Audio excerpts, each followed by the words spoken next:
right, it looks like we have a quorum and we can begin. So good evening. I call to order the regularly scheduled Village Council meeting, September 28th, 2020. And it is now 7:01. The meeting, excuse me, is scheduled via Zoom due to executive orders. Due to the current executive order, I'm sorry. I apologize for my voice ahead of time. It will be in and out during this, so bear with me. If we could please have Larry Hayden lead us in the Pledge of Allegiance. Certainly. I pledge allegiance to the flag of the United States of America and to the republic for which it stands, one nation, under God, indivisible, with liberty and justice for all. Thank you. Thank you, Courtney, for adding the flag. Nice touch. Courtney, we're ready for a roll call, please. I guess I should have made sure you can hear me. Can you hear me? Yeah. Okay, Bryce. Here. Butsu. Here. Ashman. Here. George. Hayden. Here. Robinson. Here. And Skornikoff. Here. Oh, there's Pat coming in right now. The court is, George just came in. Okay, and George. Give him a sec. Yep. He's trying.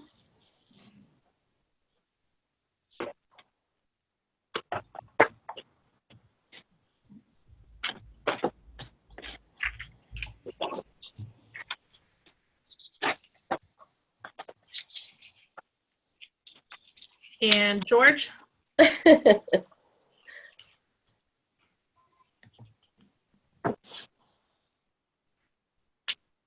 see Mrs. George.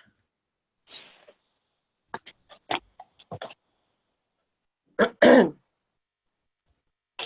think he's still on mute. Oh, Yeah. lost him for a minute.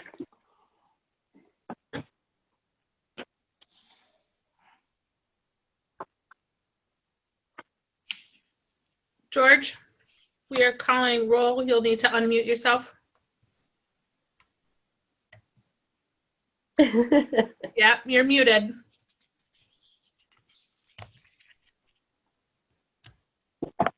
There we go. Now There can you you hear me? Yes, Thank and you. George, are you here? Oh, yeah, I'm here and unmuted. Awesome. That completes our roll call. Next up, we're ready for item 4, which is the approval of our agenda. Entertain a motion to approve the agenda. I make a motion that we approve the agenda as presented. Support. This is Trustee Ashton. This is Trustee Hayden. Support. Thank you. We have a motion on the table by Councilman Eschman, supported by Councilman Hayden. Do we have any questions, comments, or discussion? Yeah, when I discussed this earlier with Dale, because we had said last month that we were going to allow the former clerk to be on the agenda, that's not in the agenda. And also, he stated that, Tanya, you were going to address something about Personnel Committee, and I think that should be added to the agenda to discuss it. So I suggest that we amend the agenda to add Personnel Committee and what we're going to do with the request from the former clerk. I suggest that we put that on the agenda to at least discuss what we're going to do. What we're going to do with the former clerk? Council needs to decide what they're going to do. We had said last month that we were going to afford her the opportunity to come to council, and it was not on the agenda. So I suggest that we amend the agenda to add Personnel Committee, whatever you were going to state, and discuss that, and then the former clerk's exit interview. Okay, so the exit interview. Okay. Well, you said former clerk, and I wasn't sure what portion. What are we talking about? All right. Colleen, are you proposing this under New business or unfinished business? The exit interview, I believe, would be under unfinished, so we could add D. And then the personnel committee, I mean, we've been discussing that, so I mean, that really could be unfinished as well, I guess. Okay, I think I saw some communication that Liz will not be attending the meeting tonight, so I think that we can probably just have the one item for the personnel to discuss the exit interview and how we want to handle it. Yeah, I saw that too, Larry, but I think that we still need to get it on record of what council's decision is so that it can appropriately be scheduled, or whatever we're going to do, it can be discussed so that everybody's on the same page. So I suggest that we put it on the agenda so council can discuss it, and then we can move forward with it, whatever council decides. So I would like to amend the agenda to add former clerk exit interview to unfinished business D, and add E under unfinished business to personnel committee. All right, and is that the request of council? Yes. I amend my motion to approve the agenda as amended. Do we have a support? Larry, do you still support that? I I'm will sorry. support that. Yeah. Okay. Our rules my do bad. allow council members to add agenda items. Correct. All right, so we have amended motion by Councilman Eschman, supported by Councilman Hayden. Do we have any further questions, comments, discussion? All right, I'm hearing none. Excuse me, Courtney, could we please have a roll call? Butsu, Yes. Eschman, Yes. George, Yes. Hayden, Yes. Robinson, Yes. Skornica, Yes. and Bryce. Yes. Motion carries 7-0.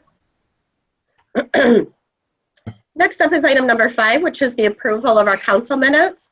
We will take those one at a time, beginning with the May 18th, 2020 minutes. And can we entertain a motion for those, please, at this time? Trustee Hayden, I make a motion to approve the minutes of the regular meeting of May 18, 2020. This is Trustee Batsu. I support that.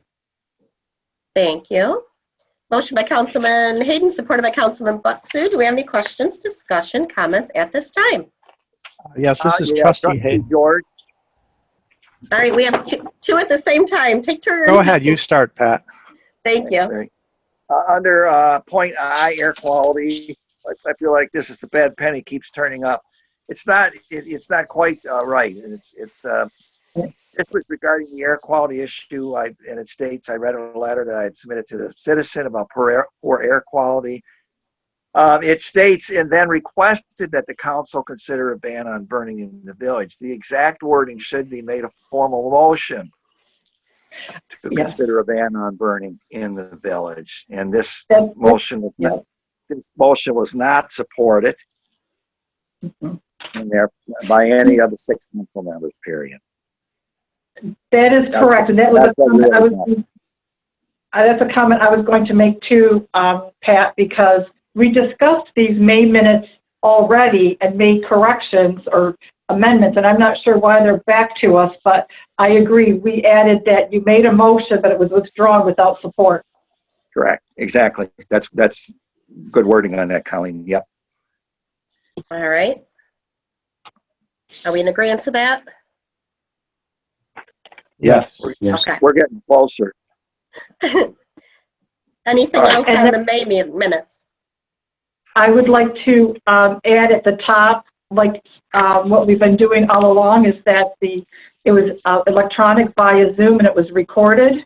Oh, never mind. I guess it says that down below. You can disregard that. We usually do say due to executive order, so we should add that. I agree. But we have it in the minutes already. But I mean, I'm fine with it the way it was, but because it does state in the second paragraph of the minutes, so that's okay. All right. But we did make a correction earlier about, let me back up. I would like it noted at the top that for matter of record that we received the May 18th, 2020 minutes at our July meeting. That will help accommodate like why we haven't received, haven't approved these yet. So I'd like that a matter of record. And then approval of council minutes A collaboration between the clerk and MRJ Signs resulted in them graciously agreeing.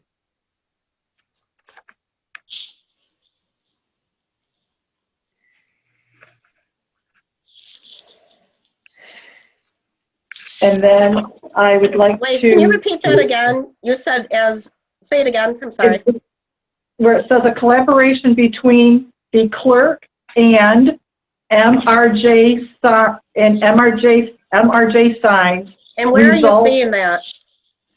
Approval of council minutes A. Where a collaboration between, it's in red. A collaboration between the clerk and MRJ Signs resulted in them graciously agreeing to donate 3 or 4 signs.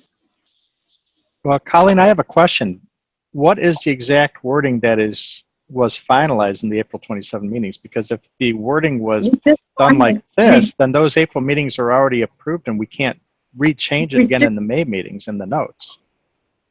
We didn't But you're approve talking them. about a note that was about the changes that were made to the April meeting minutes. So if the April meeting minutes are stated exactly as it's written here.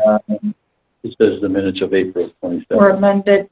Okay, then why, I guess. Yeah, that's what I just want to I just want to clarify if this is accurate to what was amended to the April minutes, then we can't, amend the notes to the amendment. Agree.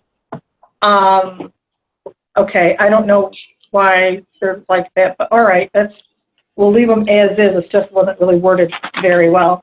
Okay, page 2. Oh, I agree it's not worded well, but I'm not quite sure that we can amend the notes about the Right. On page 2, trustee comments. Trustee Hayden stated that neither Planning Commission nor the Personnel Committee have met. Yeah, I was going to make note that we could just swap the and neither, and so I stated neither the Planning Commission or the Personnel Committee have met. Right, but the word that needs to be there, not the. Yeah, well, like I said, I would move the to be after neither. So it'd say that I stated neither the Planning Commission or the Personnel Committee have met, and technically should be nor if it's President neither. Price. Exactly. That's fine, as long as it's corrected. Courtney, did you have a question for us? All of my copies are one-sided.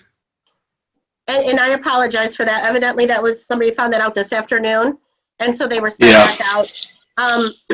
Also, to keep in mind that all of the corrections to the minutes were to be in by Tuesday at 5 o'clock. So these all should have been turned in to Dale, and they all should have been done beforehand. The only discussion to be had at our meetings is if we're changing the meaning of something, not grammar and spelling. So if we have anything that is besides grammar and spelling, that will be done tonight. If it's something that is grammar and spelling, that's to be turned in already, or to be handed over to Dale, please.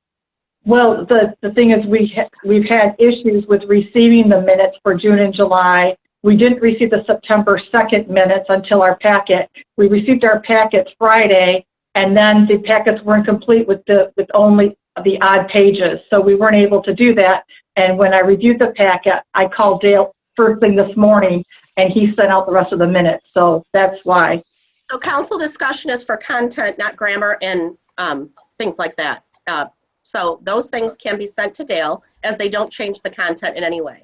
If we have content questions, please bring it up for council to discuss.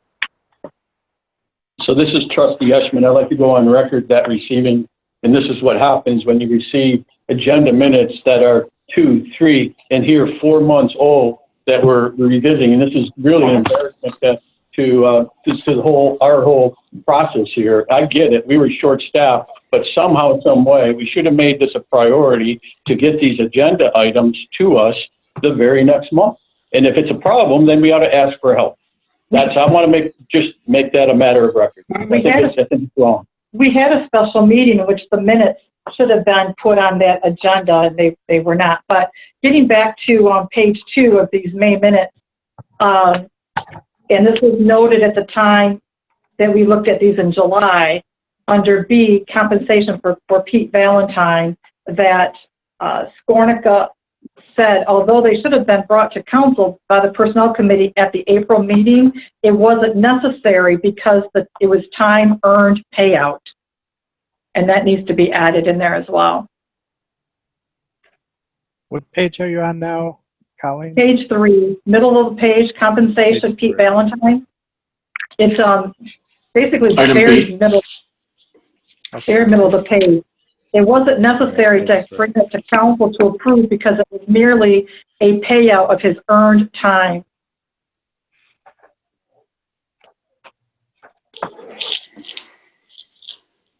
So you want, You want your, that just as a statement in there? Yes. so you want your sub-note corrected?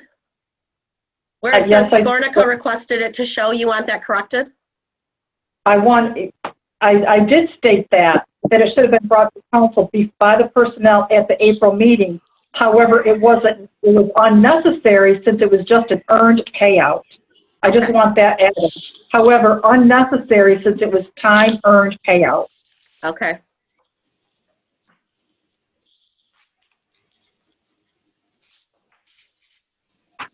Any other corrections, questions on the May minutes?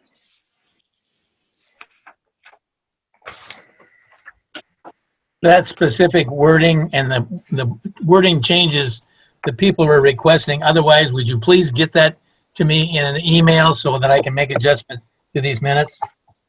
Isn't Courtney doing that? I don't have access to these minutes as I am not the person who took these minutes. I'm recording Right. your request in Okay. the minutes tonight, but I have no way of changing them. Okay. But the request will be recorded. Do we have anything further on the May 18th minutes at this time? All right, I think we are ready for a vote. We have the minutes. Excuse me, the motion was made by Councilman Hayden, supported by Councilman Butsu. Can we please have a roll call? Courtney?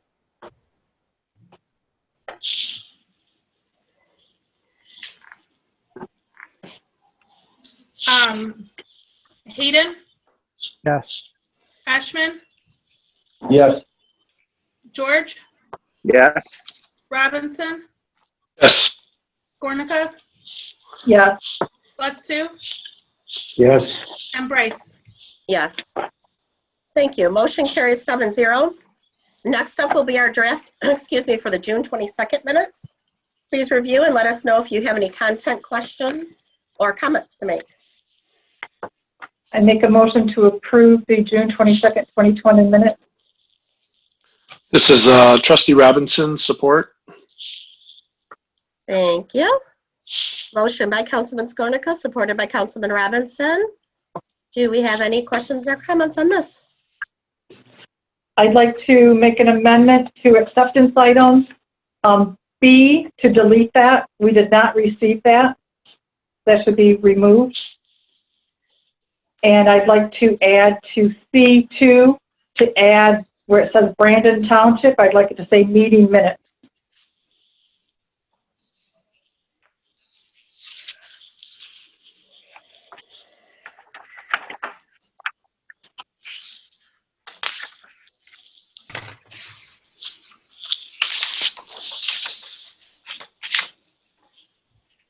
Do we have any other questions or discussion on the June 22nd minutes?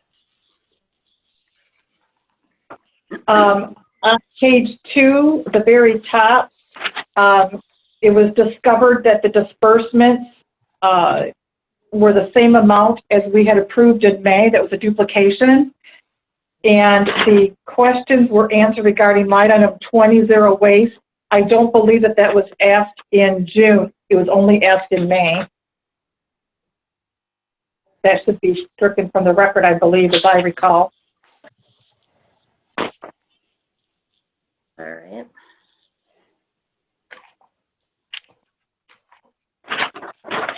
Any others? I have a couple of things that are spelling and grammatical. I will forward those on to Dale. On on page 3, I'll need council's recollection of this, because my recollection, it says, this is under unfinished business, personnel committee appointment. There was discussion on proper meetings without a full 3-member committee in accordance with the rules of procedure. And that's not in there, and I recollect that that was part of that. I just need the assistance of council if they also agree with that.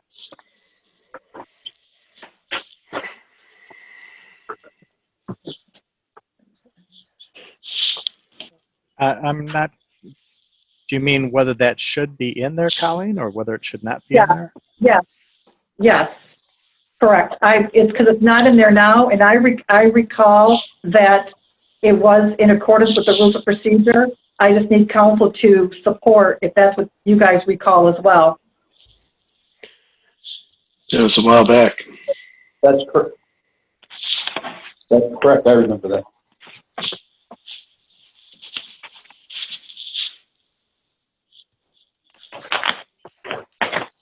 Other than that, that's all I have. How would you like that sentence to read? Just add after committee in accordance with the rules of procedure.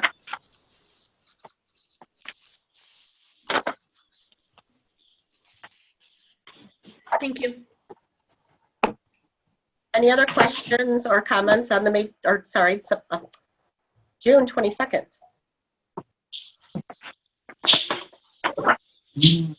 All right, hearing none. We have a motion on the table by Councilman Skornicka, supported by Councilman Robinson. And Courtney, I think we're ready for a vote. Ashman? I'm sorry, Ashman? I'd like to amend my motion that it should be as amended now. Oh, okay. I'm sorry. As amended? Trustee Robinson, support. Thank you, Mark. All right, good catch. Motion by Councilman Skornicka, supported by Councilman Robinson to accept the minutes as amended. I think we're ready now, Courtney.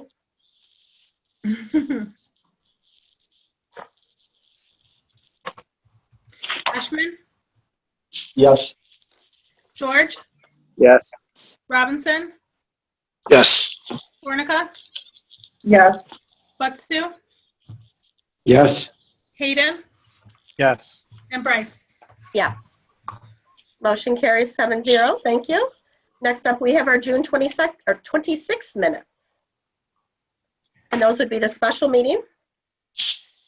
I make a motion to, this is Trustee Hayden, make a motion to approve the special meeting minutes of June 26th, 2020 as presented.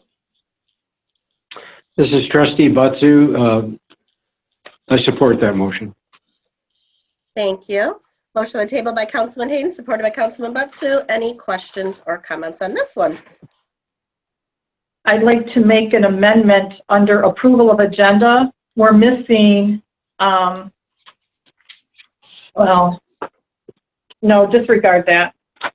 It's a special meeting, although I was going to say, I guess, what is council's, the minutes of our June 22nd, our May 18th and our June 22nd should have been in this meeting. I don't know if we want to address that they were not, or just leave them as blank. Because it's our duty to approve minutes at the very next scheduled meeting, and we had this, and they should have been on there, but it's, I guess that's up to council. Do we want to add that in there, or do we want to just leave it as it is? I believe that this meeting was called specifically for approval of our budgets, so it's, I don't know if that would be considered a regular meeting. Our next regular meeting would have been the July meeting. We actually have 10 days. It's meeting. I don't think it has to be. You have 8 days to get the minutes complete.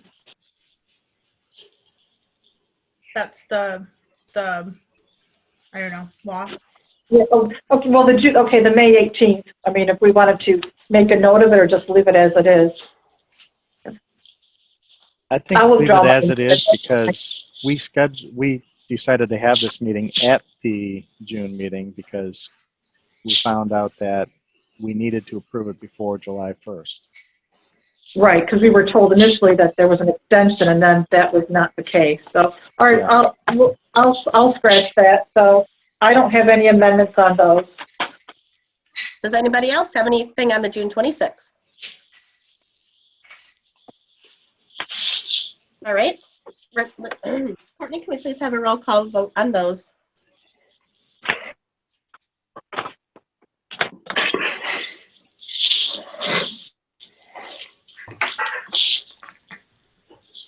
Sorry. George? George? Yes. Robinson? Yes. Warnicott? Yes. Butsu? Yes. Ashman? Yes. Hayden? Yes. And Brice. Yes. Thank you. Motion carries 7-0. August 24th will be our next set of minutes to review. And I'm looking for a motion for those. I make a motion to approve our August 24th, 2020 meeting minutes. Trustee Hayden, support. Thank you. Motion on the table, Councilman Skornicka, supported by Councilman Hayden. Do we have any questions or comments on August 24th? I do have a spelling error. I will get to you, Dale. Thank But you. we don't need to make any mention of it in that moment. I do have just a formatting just to be consistent with the rest of our meeting minutes. I will get to Dale as well, as far as that the attorney was present. It was electronic via Zoom. And the Pledge of Allegiance was recited. And a couple typos and spelling. At page 2, I would like to be consistent with our regular minutes. Under 8, that it should be 3 members of the Public Address Council.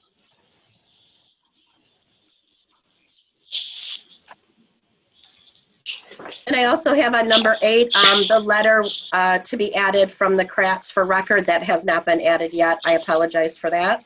That will be me. So that's I not will. The same letter. Tanya, is that the same letter that was in our packet that we received? Because there's not a date on that, so I wasn't sure if that's the same letter that you read or the same letter No, that Pat George read. This is the one that I read that was item number 8, and that one was to be added. I have not printed that, and I will email an electronic copy to council and print that and have that added to the archives. So this is Trustee Ashman. I'd like to make an amendment to the statement that I made. This is on page 3. At the very end, I did mention about the drain, the Crossman Park drain, and how significant that project is. And I did mention that we need to collaborate with the businesses, but I also stated that such that the project does not interfere with the business owner's plan to install their septic system. So there was concern at the time that our drain project was going to interfere with any business owner's plan to submit or install a septic system. And I believe I stated that as well.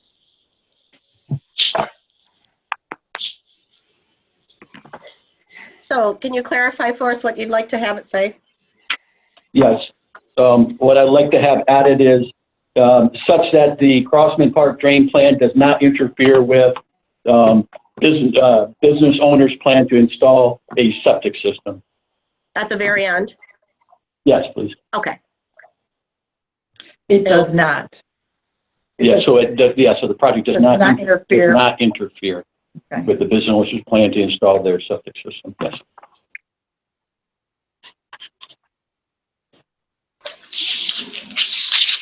Any other questions or comments?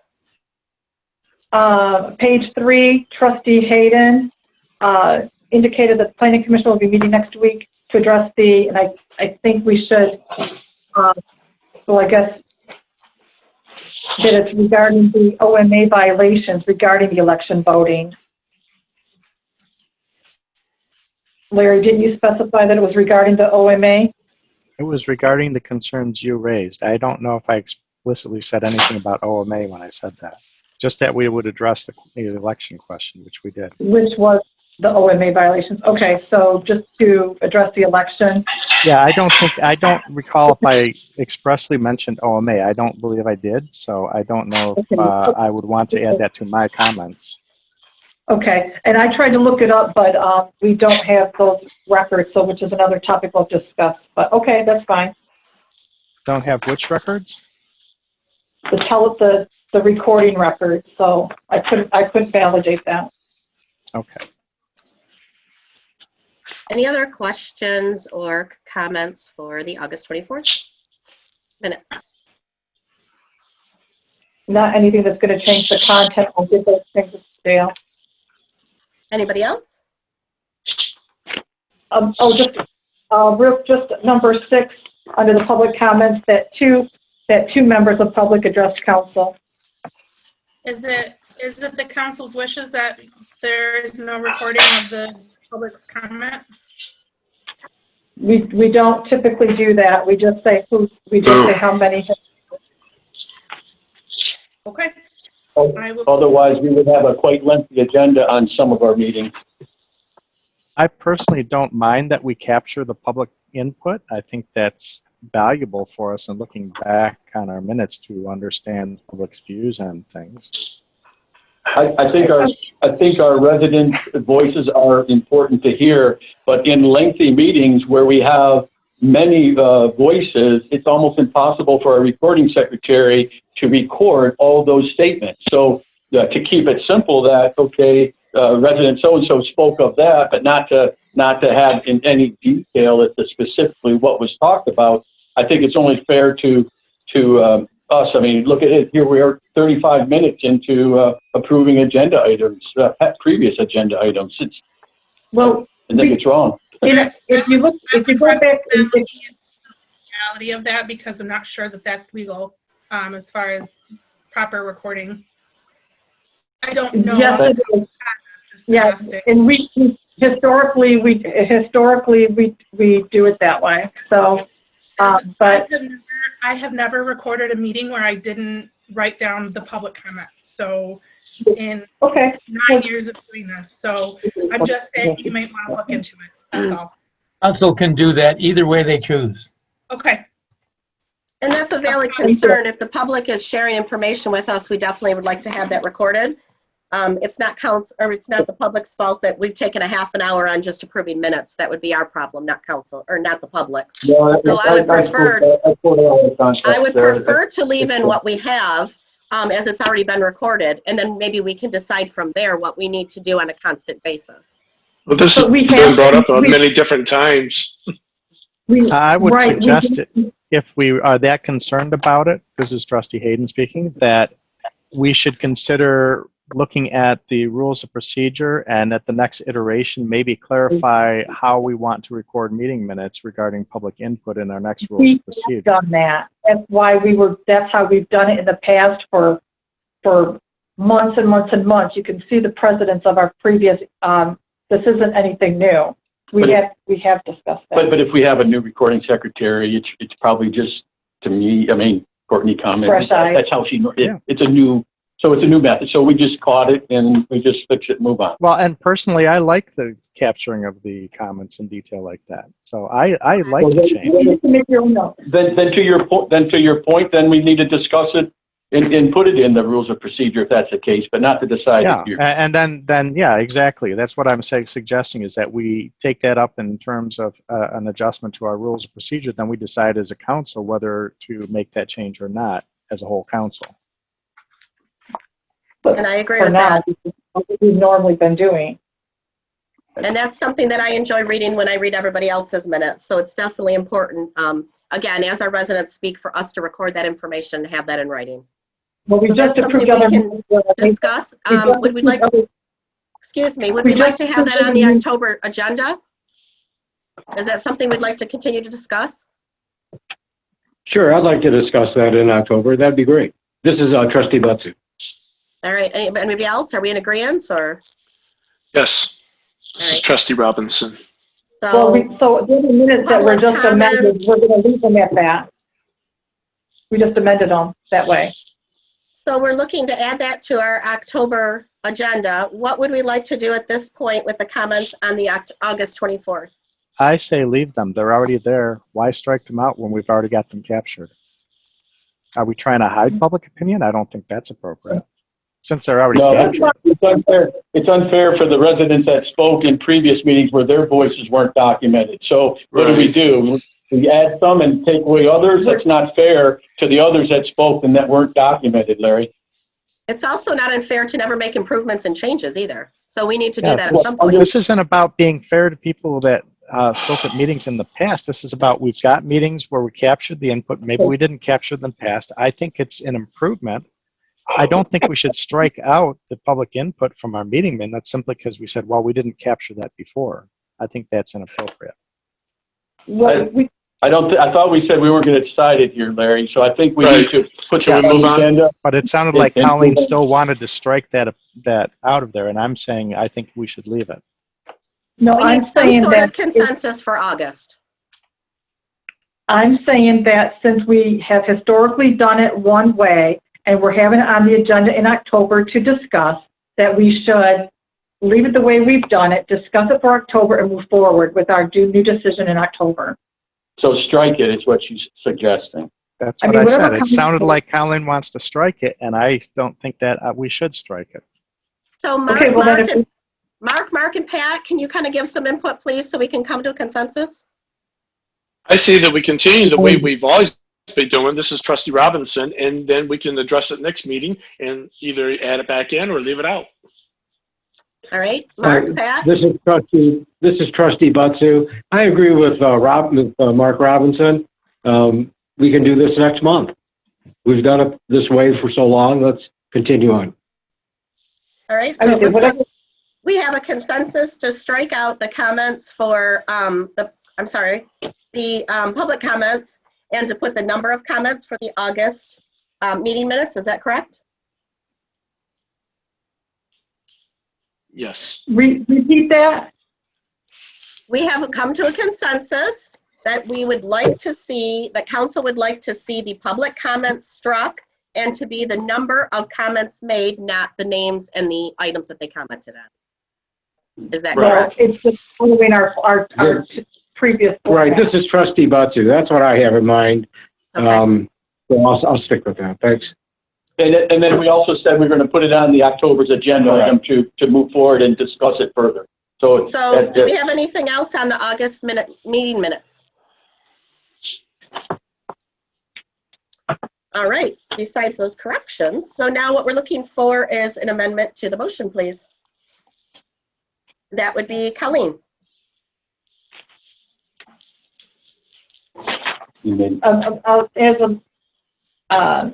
The only thing is, it's like with one of the comments, it was specific that the person was not afforded the opportunity to speak because she wasn't on the agenda, and so she had no other option but to speak in public comments, and then that her public comment will be stricken. So I guess, other than for the record, is that the former clerk stated that she would like the entire board to know the reason why she left the village is directly related to the current village manager and the personnel committee being Bryson Hayden.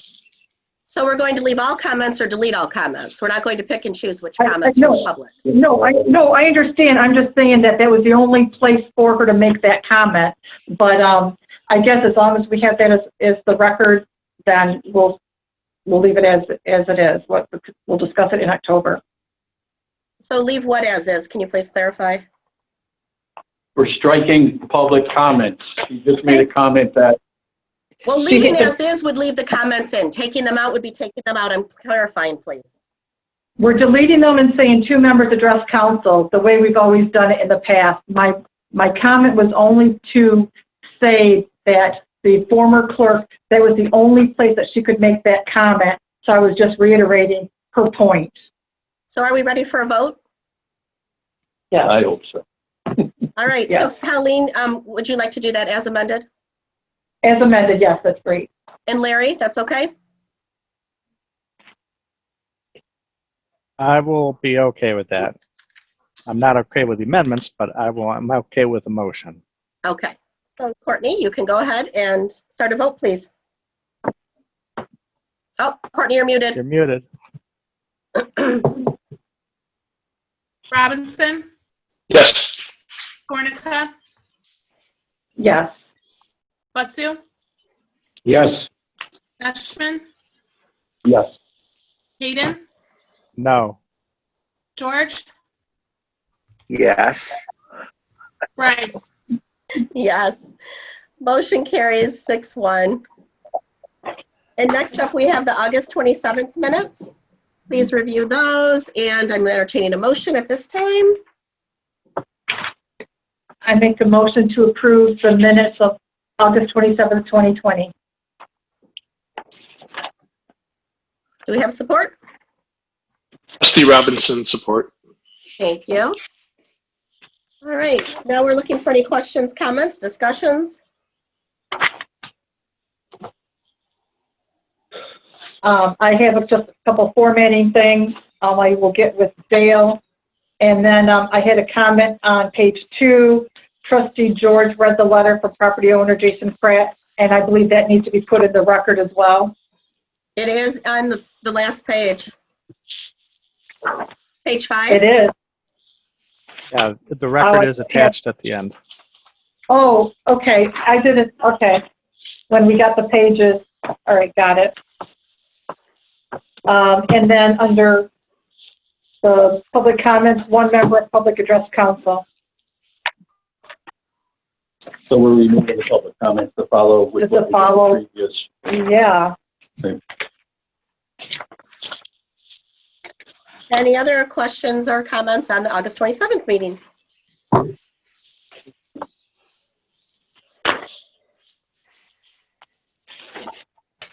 All right, it looks like we're ready for a roll call then. Courtney, But please. As amended, I'll amend my motion as amended. Trustee Robinson, support. Thank you, Mark. You're welcome. All right, so we have a motion on the table by Councilman Skornicka, supported by Councilman Robinson, to accept the amendments as amended. I want to apologize. I don't have the letterhead, so I know you're talking about formatting changes. I don't have access to that. That's why it's not there. That's fine. This is just a draft, so you're fine. Are you ready for the roll call? I'm sorry. Please. Skornicka, Yes. Butsu, Yes. Ashman, Yes. Hayden, No. George, Yes. Robinson, Yes. and Bryce. Yes. Motion carries 6-1. Thank you. And last up will be the minutes of September 2nd. I'm looking to entertain a motion for those. I make a motion to approve the minutes of September 2nd, 2020. I'm sorry, we have September 1st and 2nd. The September The first 1st is a draft from Planning Commission, so the we don't Planning approve Commission. those. So, yep, I'm sorry. I'm out of order here. Try it again. Kelly, go ahead. I'm sorry. Well, we did have some corrections on those, but just some formatting, the via Zoom and with the attorney and all that. And then under also present, Eshman and Robinson were not, so I think they just need to be added there, that with notice or without notice, whatever the case may be, they're missing. With notice. With notice. Okay, so we just need to amend those to add Eshman and Robinson with notice. And I have nothing else on those other than the formatting at the top. So you're saying trustees absent with notice? Right. Yeah, I Because it just says trustees present, so, to mention Right. who's present Need to is add. appropriate. Correct, we need to add that they were absent with, and I didn't know if they were with, so, They were with notice. okay, so we just need to add, So we would have to add another line saying trustees absent with notice and put their names. Yes, Right. I apologize for that. All right. So, any other questions or comments on the September 2nd minutes? I don't know that the attorney was present that day. They were not. That was He the was joint not? meeting. That was held by go-to meeting by the township, correct? Yes. okay, it was just electronic meeting via Zoom, okay. It was It not was Zoom. It was go-to. go-to meeting that the township Oh, set that's up. right, Any other Okay. questions or comments on the content of the September 2nd? other than the minutes were posted on Documents on Demand, and they did not indicate that they were draft. Any other changes on the September 2nd minutes? I will approve my motion as amended. Were there any other changes on the minutes before we move on? Want to make sure everybody has a chance. All right. So Colleen, you amended your motion. Do we have, excuse me, support? Trustee Robinson, support. You're supporting the excuse me, amendment? Sure. All right. Any further questions, comments? Hearing none, we're ready. Courtney, please.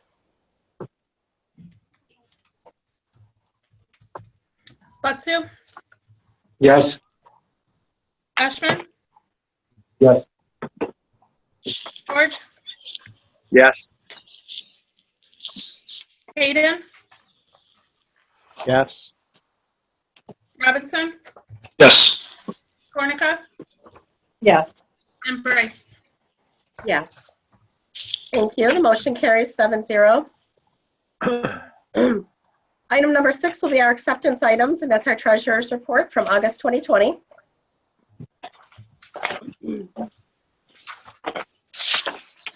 And item number 7 is our disbursements. And our disbursements will end August 20th, 2020.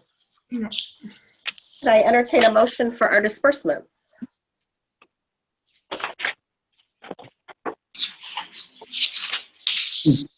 September 20. Say it again, I'm sorry. That should be September 20. Good call. September 20th, 2020. We're so stuck on our August minutes, it didn't even catch me. So the disbursements would be August 31st, 2020 to September 20th, 2020.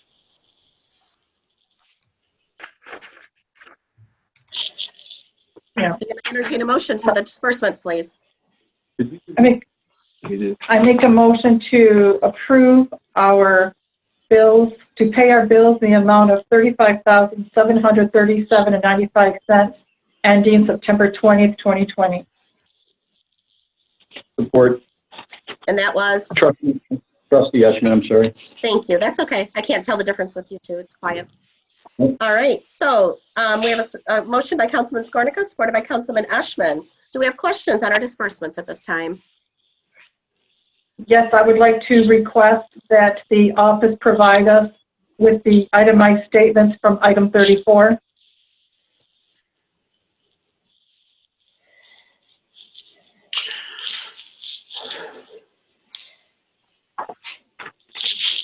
Any other questions or comments? And number 9, is that the final payment for our, oh no, never mind, that's our audit, never mind. Trustee Skornica, I apologize. You requested an itemized statement for item number 34. Is that correct? Correct. Thank you. Any other questions or comments on our disbursements? All right. Sounds like we are ready for a roll call vote, please. Hayden, Yes. Robinson, Yes. Cornica, Yes. Butsu, Yes. Ashman, Yes. George, Yes. and Bryce. Yes. Thank you. Motion carries 7-0. Excuse me. Item number 8 will be our public comments. And those are at this time are on agenda items only. If there's something that is on the agenda that you'd like to speak about, please take turns, one at a time, and speak. Keep in mind you do only have 3 minutes per person to speak. If you'd like to talk about something that is not on our agenda, you're more than welcome to speak, excuse me, on the public comments item number 14, which is our non-agenda items. So at this time, Excuse me 1 second. Excuse me 1 second, Tanya. Courtney, your voice like fizzles out here and there. You might just want to double check your audio. I don't know if there's something going on or what. I will. Sorry let me about know that. when it happens again. No, that's okay. Let me know if it's happening, okay? And I'll Okay. do what I can. So if anybody has items that they would like to discuss that are public comments, please let me know. And we can take turns one at a time. You can raise your hand. You can unmute yourself one at a time. You can also type into our comments section. I'd like to make a comment about the Halloween trick-or-treating. I'm in support of the village doing what we have in the past. I think that everyone can be safe wearing masks as they're supposed to. People handing out candy can be safe wearing masks. And I just think it's just a nice thing that we do in the village, and I'd hate to see it end. We've haven't really done much of anything this year, and I'd like to see some of it brought back again and not just cancel everything. And that's one thing I'm in support of. So I don't know how everyone else feels, but that's why I'm here. Thank you. We appreciate it. Good to hear from you. I'm sorry, can we identify our resident and who supported that? Oh, can you give us your name, please? Yes, I'm Amy Albright, and I live on Church Street, right in the village. Thank you, Amy. Thank you. Do we have further comments from the residents at this time? I'm reading the comment section. We do have a couple coming in, so bear with me. Anybody else like to speak? Please raise your hand or pipe in, unmute yourself. Tanya, this is Mary Ellen Spradlin. I'm the owner of Healthcare Reimbursement Solutions and Mecca Properties at 365 Mill Street. I want to talk about the Crossman Park bids, which is the drain. I received an email with a, an easement. There's no information on the easement to go across my property, where it wants to go right now. I mean, I'm not obviously going to allow an easement on the entire property. I need additional information. I've requested it. I haven't received anything. I mean, my office building is in a world of hurt because of the lack of proper drains from Crossman Park. I have septic failure. I have ice that gets 6 inches deep or so in the winter from the wetness. And I need to know what's going on. But unfortunately, I'm not going to sign an easement if I don't have more information. Just, I'd like to comment on that. That's very, very logical and very appropriate. I apologize for not getting the legal description to the person earlier. It was not readily available to me so that I could do it, but the easement has been prepared, and I will get that document to her right away. Thank you, Dale. Thank you. Thank you, Mary Ellen. Do we have any other public comments at this time on agenda items? All right, we have a couple listed here. One is public comment should be left on the meeting minutes. This is right of transparency. Also, the approval of council minutes started at 7:08 p.m. and ended at 7:47 p.m.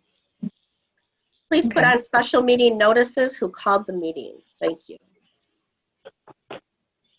Excuse me, and then give me one more second. There's also a comment made on Halloween. If council is not going to sponsor Halloween this year, the members of CERT still feel it is important that we are out there. If so, we need council to submit a request for CERT. Good point. And then, I believe this was Mary Ellen wanting to be sure the Crossman Park drain was going to be addressed. She did get to speak. So I think we've hit everybody for now. Please raise your hand or unmute if you have a public comment at this time. We would love to hear from you. I think we have everybody so far. Keep in mind there is public comments on non-agenda items that will be further on in our agenda. All right, we'll move on to item number 9, which we don't have anything at this time for our consent agenda. And item number 10 will be our trustee committee updates.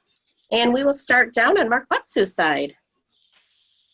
The Fire Authority Board did not meet this past month because of our joint meeting with the township, so I have nothing to report from the Fire Board. Thank you.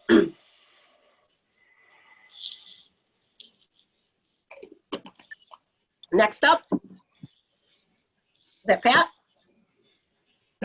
Okay, this is Trustee George. Parks and Rec. Talking with Fred. I think this applies to Halloween night too. Fall Lakes this year, because of the slow start, he conducted a very successful sports program this summer, right in the middle of the pandemic lockdown, and with no hitches. What he's done in the fall is this, and I'll try to make this somewhat brief. Starting on Labor Day, he has put fall leagues in. He's always had a fall league for soccer and things like this, but this year, and I can hear it from my house, he's got Little League fall leagues going. He's got Machine Pits fall leagues going. Babe Ruth fall league, where they're looking for competition, but they got the team. 2 girls softball teams fall league, and 15 soccer teams, playing at the Township Park right now. All the other ones are playing right in town. Total number of kids playing fall sports, ballpark at about 400 kids. 400 kids. So I mentioned that, and I'm in regards to that, and I'll bring up a separate point. Here's the deal. Fred would very much like to do trick-or-treating in the village because he has an okay. He also this summer on Saturday, August 16th, continued to run his movie night out of the Township Park. I think he said he had about 85 people attend that. What he would like to do this year, which is new and bucking the COVID lockdown trend of fear, displacement, and dehumanization, he would like to do a Halloween movie right there at Sherman Park. And everything could be a go, except he needs an approval from the village council. The particular movie that he would show would be a movie called Hotel Transylvania. And the age group on this is around 5 to 10-year-olds at Sherman Park. And if we give him an okay on this, he's good to go on it. It's a done deal. And he needs an okay. And then, of course, we file appropriate permit applications and things of that sort. So I mentioned that. I know we're going to talk about Halloween discussion, and that's all I'll say right now from the Parks and Rec standpoint. I'll add more when we talk specifically about the Halloween discussion. Okay, and that's it. So those items, and I'm all set. Thank you. I'll mention more. To be continued. Okay, I'm done. No, I just said to be continued. Yes. All right, Larry, you're up next, please. Okay, the Planning Commission did meet, and as Trustee Skornicke has brought up, there were concerns about how the election was held for the officers. So during our meeting, we took care of those concerns by rescinding the election that was held earlier in the year, and we did a proper roll call election, and the results of that confirmed Rick McAvinci as the chairman of the Planning Commission and Melanie Nivelt as the secretary. We also held the public hearing on the master plan.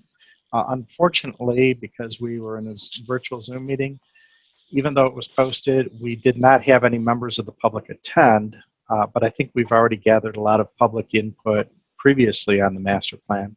So the Planning Commission went ahead and recommended final approval of the master plan by the council without any changes made from the Planning Commission to the last draft that was approved by the council.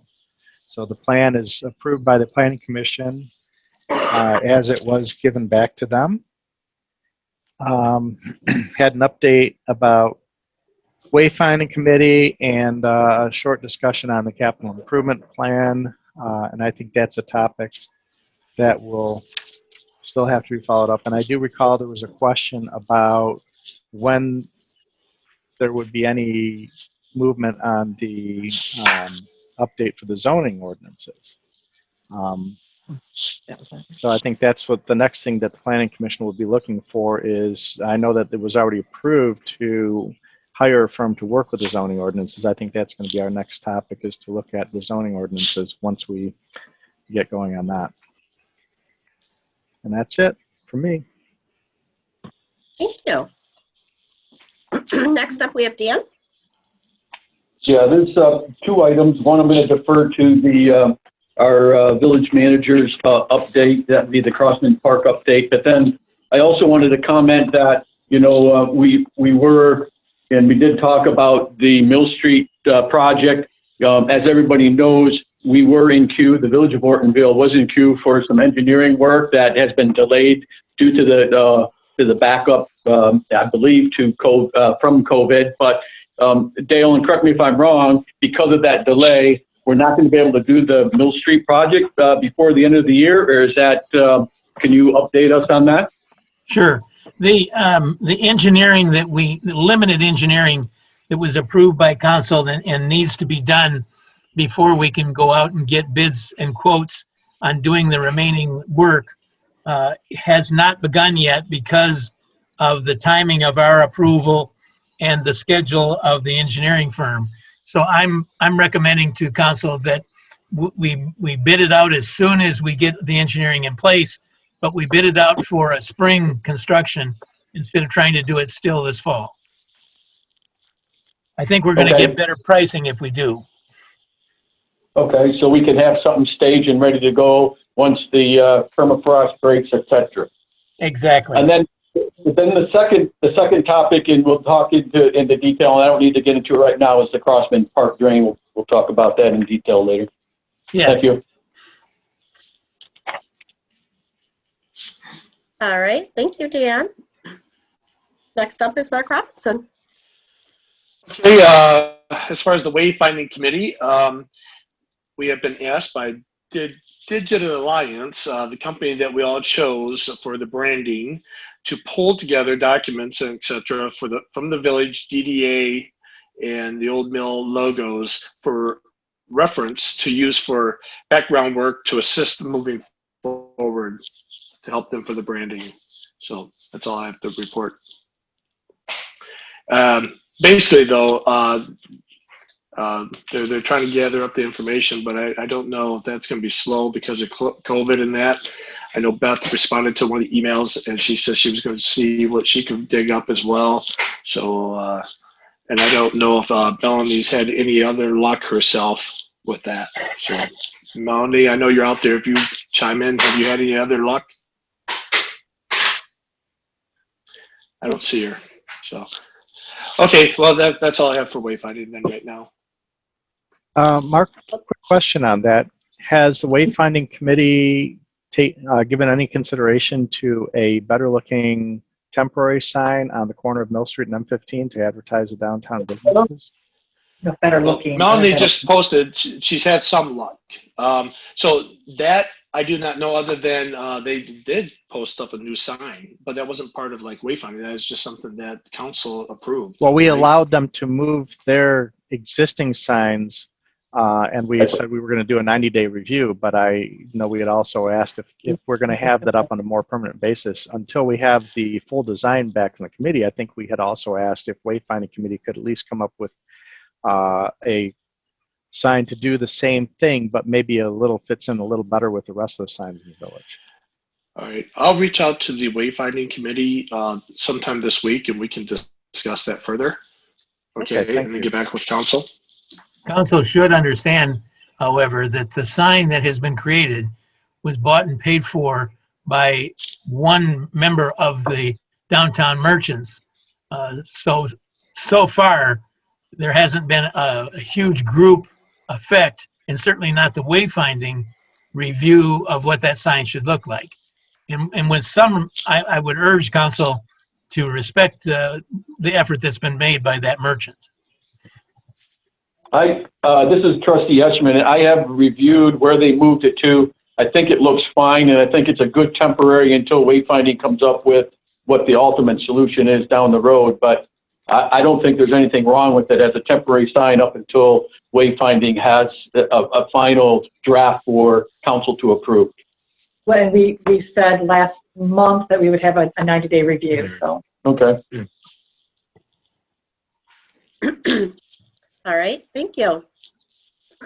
Colleen, you're next, please. Historical Society meeting was canceled due to the weather because we were meeting outside due to COVID, so we canceled, and IT committee did not meet. All right, thank you.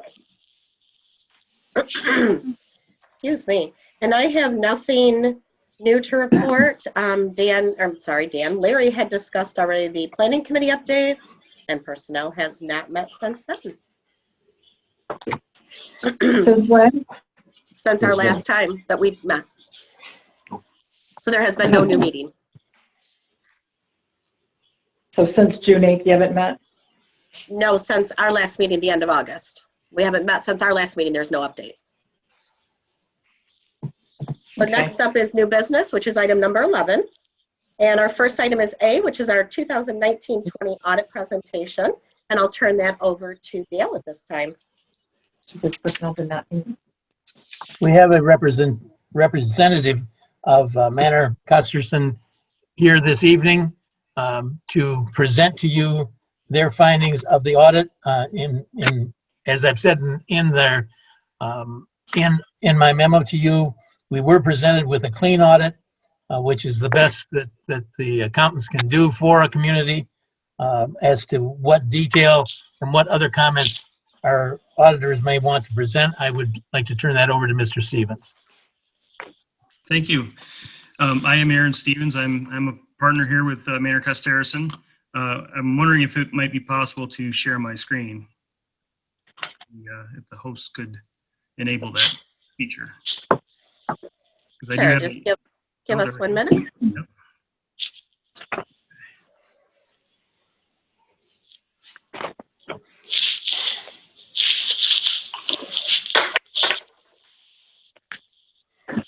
All right, it looks like we're sharing Courtney's. Do a share here and see what I can do. I've changed it to multiple participants can share simultaneously. So Aaron, can you share now? Is that? Yep, I can. I just got to pick the right screen on mine.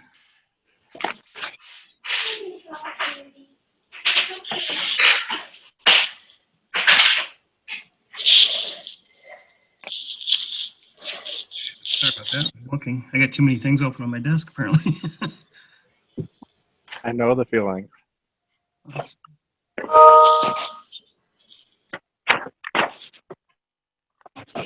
Try having 3 monitors in front.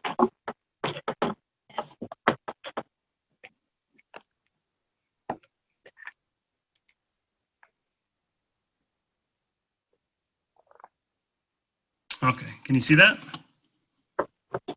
Perfect. Okay, good. Right. Takes me a minute. I apologize for that. I'm still getting used to these virtual presentations. So this is just the cover page, and as I scroll down here, a couple of general comments before we get to the presentation itself. Our thanks to Beth for all that she does. For her hard work and assistance. We truly appreciate that. Obviously, this year was a little different. We did a combination of remote auditing and on-site auditing. So we started here in our offices and used our secure portal for the exchange of data and records, and then we did spend some time on site as well. So a little bit different approach this year, but we do appreciate the help. What I plan to do tonight is highlight what I think are the key areas of the report, and it's going to be similar to what you've seen in the past in terms of the audit presentation. But if you have questions, feel free to stop me, or we can do them at the end, whatever your preference is there. So with that, I always like to start out my presentations with a reminder of what the purpose of the audit is. And the purpose of an audit is to express opinions on your financial statements. Now, I have a bullet point here. The purpose of the audit is not to detect fraud or express an opinion on your internal controls.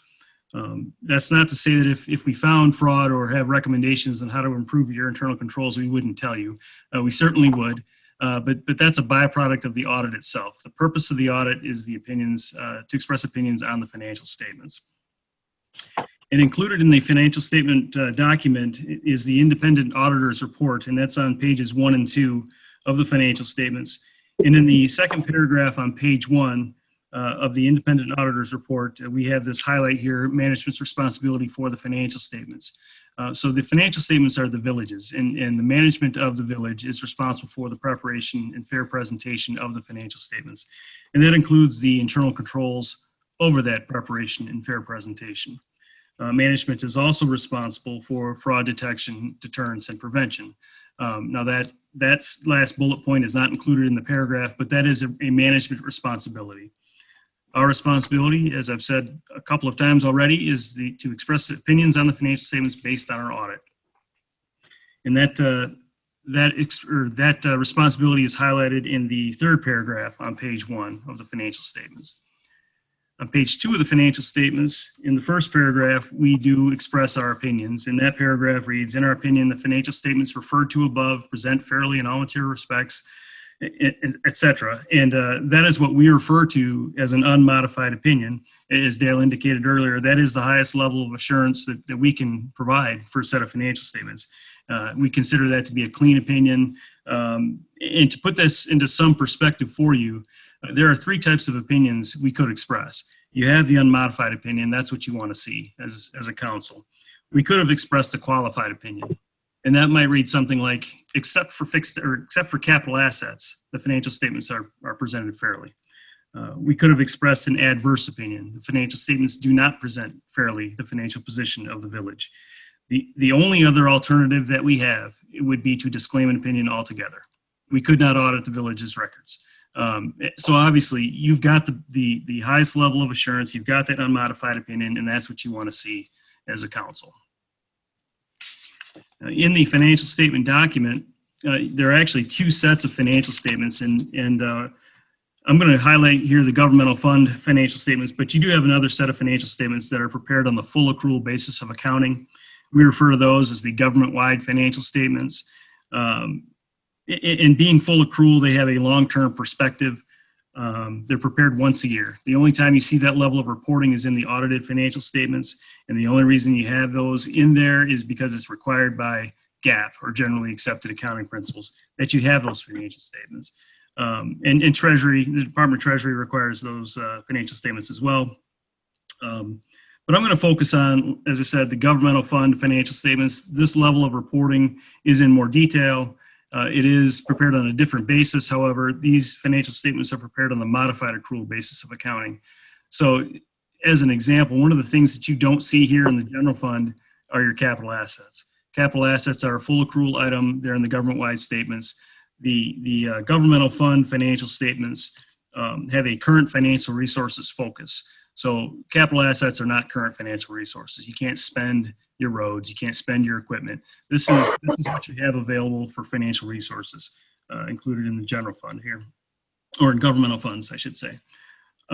So like I said, these should be more familiar to you. This is the level of reporting that you see throughout the year. This is the level of reporting that you prepare your budgets on, is at the fund level.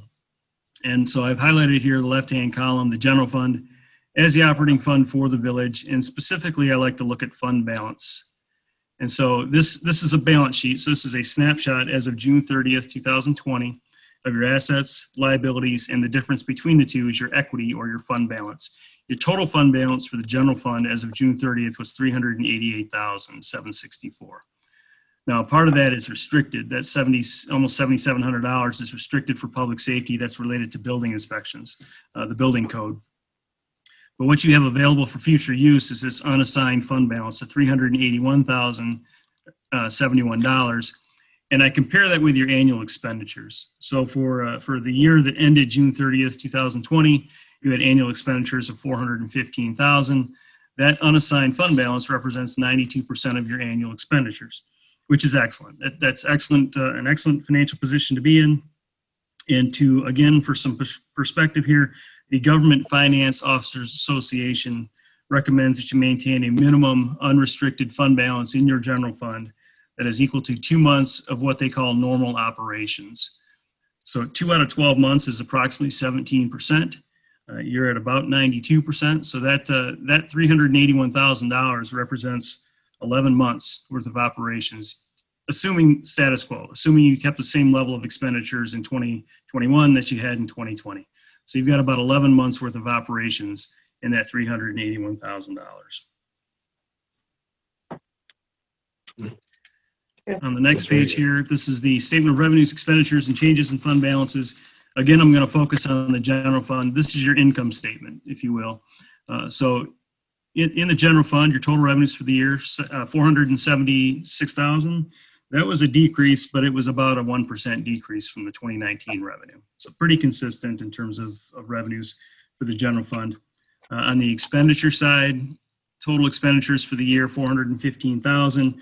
That was also a decrease. That decreased about 15% from 2019 to 2020. A couple of the reasons why: Public Works, this $140,000, that decreased about $18,000. Some of the wages for the Public Works Department were allocated to the major and local streets. So it's going to really depend on what you have, the projects you've got going on from year to year, and how those wages are allocated from year to year. Another area that decreased is this community and economic development. It was $8,700 for 2020. That was a decrease of about $50,000. You had your master plan was done in the previous year, and you had some selling costs related to some CDBG property that had to be remitted back to the county there. So you did have a decrease, like I said, of about 15%. But as you read down the column here, the results for the year, you added $63,807 to your fund balance. So a very positive year. The year ended June 30, 2020, financially. So then as we scroll down here to the next page, this is a 5-year trend of your general fund revenues, expenditures, and total fund balance. And in the years where your expenditures exceed your revenues, that's a decrease in your fund balance. So you can see here that in 2017, you added to your fund balance, and in 2020, you added to your fund balance. The other 3 years, you used fund balance. Your expenditures exceeded your revenues. But again, you ended the year 2020 with a very healthy fund balance. You can see the previous chart there previous page, I compared your expenditures to your fund balance, and you're in excellent financial condition. Here's a line graph that does that comparison over the past 5 years. You do see in 2018, this dips down to about 37%, but keep in mind, I said that the GFOA recommends maintaining that minimum fund balance of 2 months of normal operations. Well, if you look at 2018, the expenditures from 2017 to 2018 increased quite a bit. So I'm going to argue that this 2018 is not normal operations. They're back down again in 2019 and down substantially again in 2020. So you kind of have to take this line graph with a little bit of a grain of salt. Started the first 2 years, you're at 93%. You drop down to 37. You build back up, and you end 2020 at 92%. So it does, again, fluctuates from year to year based on the activities you have going on, the projects you have going on. But excellent financial condition. This pie chart here details the composition of your general fund revenues. Largest source of revenue is, of course, property taxes, 59%. They were 55% in 2019.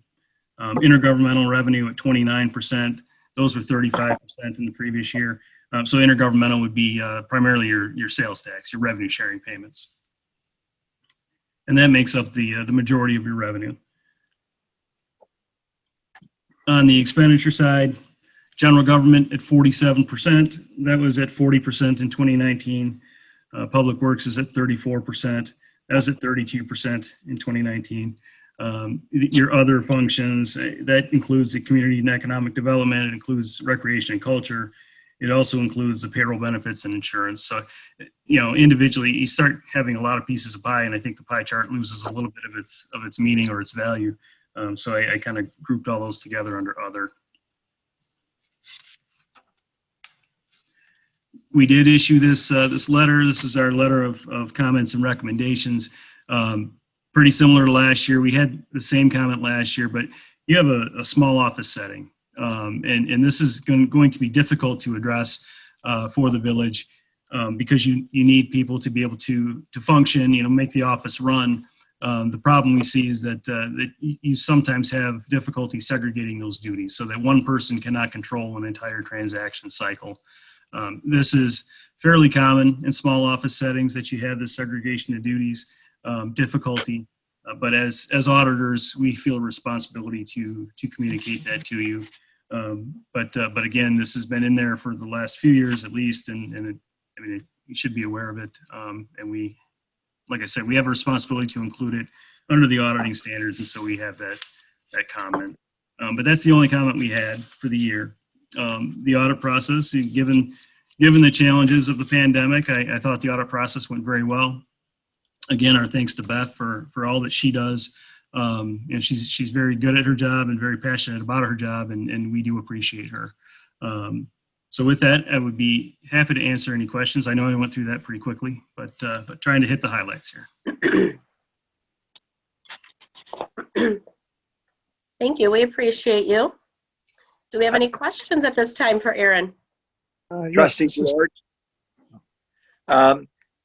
Aaron, I've got a question for you, and I don't know if you would have the answer readily available, but if you took those exact numbers that you have right now for fiscal year ending June of 2020, what if during that fiscal year we had spent $300,000 for a drain project? How does that affect your overall assessment of the village financially? If you would have spent $300,000 on a drain project, your fund balance would be minimal.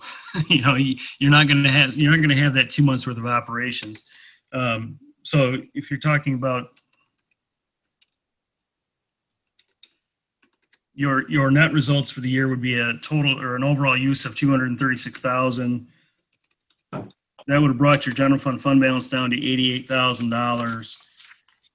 And then in comparison to, let's just use the 415 as normal expenditures.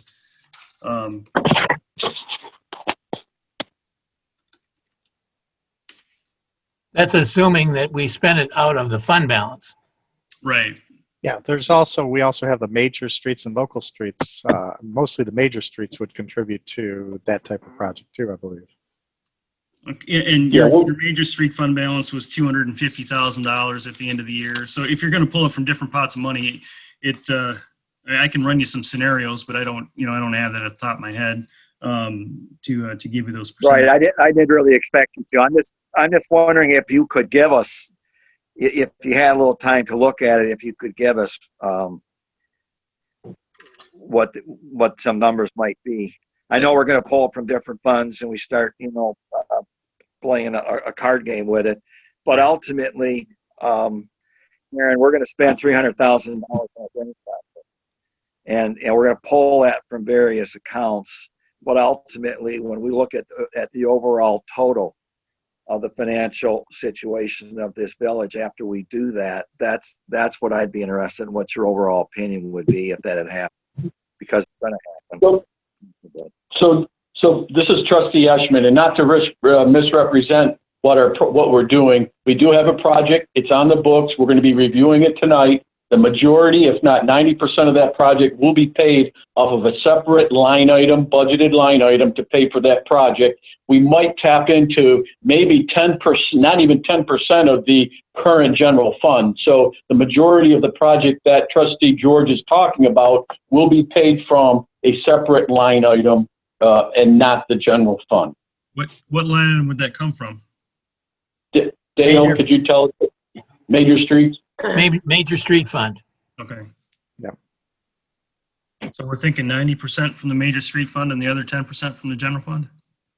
I'm just throwing that'd be close without knowing the exact the dewatering cost. But what do you think, Dale? Yeah, I think that is realistically 90-10 would be the most. 10% would be the most we would be taking out of the general fund. Yeah. So Well, that's fine. Those are individual counts, but I'm looking at the sum total of the entire operation, which does include the street fund. Right? We've got 4 or 5 major pieces to a pie, but it's still the total amount that's in that pie. So $300,000 is coming from somewhere. We're going to take a big financial hit. Am I right with that, Aaron? you wouldn't be able to take 90% from the current fund balance for your major street fund, because 90% of 300,000 would be 270,000, and your fund balance. We're not doing that though. We're not doing that. We're taking it from the major street fund, 90% and only 10% of the general fund. Right. So 90% of $300,000 would be $270,000, and your major street fund had a fund balance as of June 30th of $250,000. You can't run that fund into a deficit. Right, exactly. So it sounds like what Pat was asking was a generalized question, just in general, not to get specific, but we need to focus back on what the audit is and what our report is, not necessarily what it would reflect if it looked like into next year, or if we took a purchase and put it into back last year. So we need to stay on track with what exactly we're working on. I think under the circumstances, it's a very valid question, because we've got Aaron here tonight, and Aaron would come back and do the audit next year. And I'm saying if he came back next year and looked at numbers that we're talking about as far as that project cost, just in general, I'm not trying to pin him down on specifics, but in general, how does that overall affect the financial stability and quality of that financial report? How do we look? Correct. As a generalized statement. And I think it is that. Right. This is Trustee Hayden. Right here, right now. Yeah, this is Trustee Hayden. I wonder if we could maybe turn that a little bit different question to Aaron. If we need to tap into the general fund for a major project like a drain project, what percentage should we look at maintaining in our general fund? I mean, right now we're at 92%, but what would you recommend as a minimum percentage that we should keep to stay healthy? 17% is bare minimum, but would you say 30%, 40%? Well, so let me explain the 17% for you, at least my perception of this, because that does come from the GFOA, right? The Government Finance Officers Association recommends that maintaining that minimum of 17% or 2 months worth of operations. In my mind, that gives you that 2 months worth of equity or fund balance gives you the ability to collect all your receivables and pay your bills in a timely manner. So you're not having to borrow money to pay your bills. It gives you liquidity. That's the logic behind the 2 months worth of operations. You know, as far as what should it be, should it be 25%? I mean, everybody's going to have their own opinion on that. I mean, we used to say back, a long time ago, we used to say it should be a minimum of 15 to 20%, and so, then the interest rates were bad and the property values were declining and state shared revenue was in question and jeopardy. And so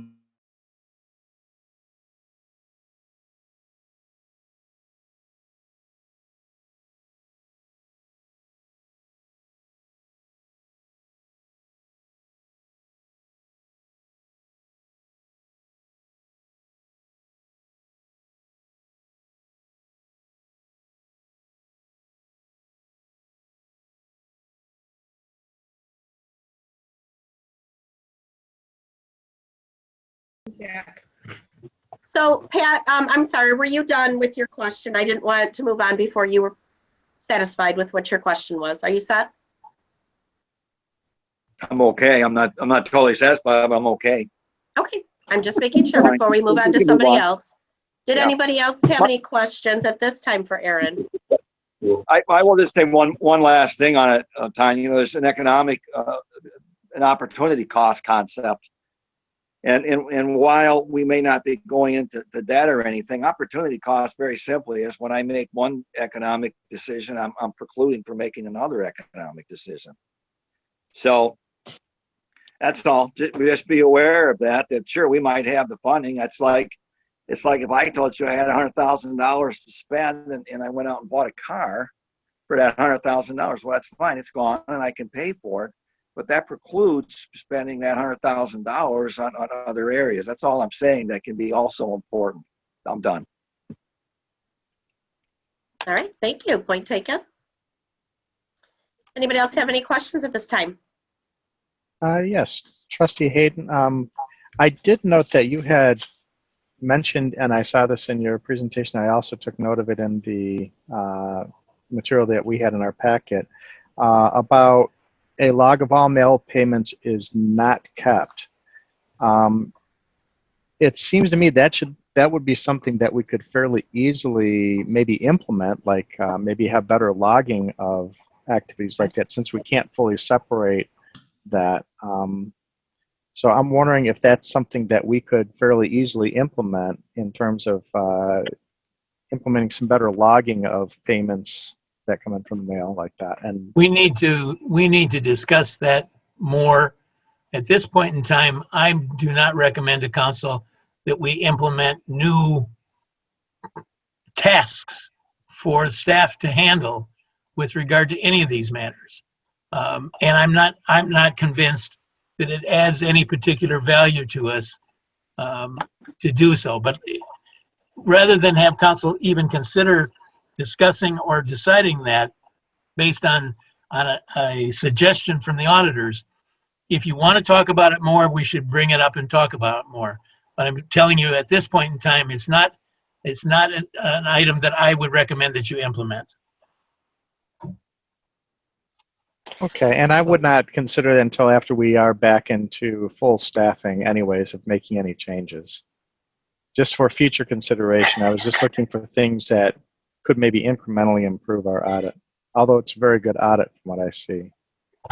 And Pat, just real quick to address what you were saying, Pat, I think this is why it's so important that we have a good capital improvement plan so we can plan out, just like the fire department budget had, where are our next major projects and where are the funds going to come from to support them. So, and that's all I have to say. Thank you, Larry. Appreciate it. Anybody else?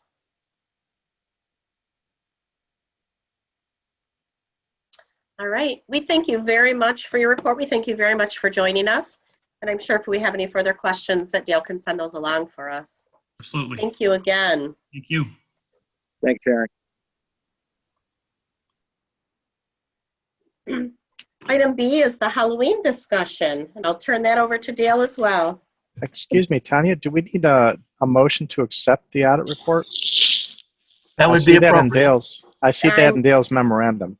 That In would be that appropriate. case, You know what? I make a Hold on motion second. to, this is Trustee Hayden, I make a motion to accept and file the audit by Manor Costarison, Certified Public Accountants of the Village Financial Records for the fiscal year 2019-2020.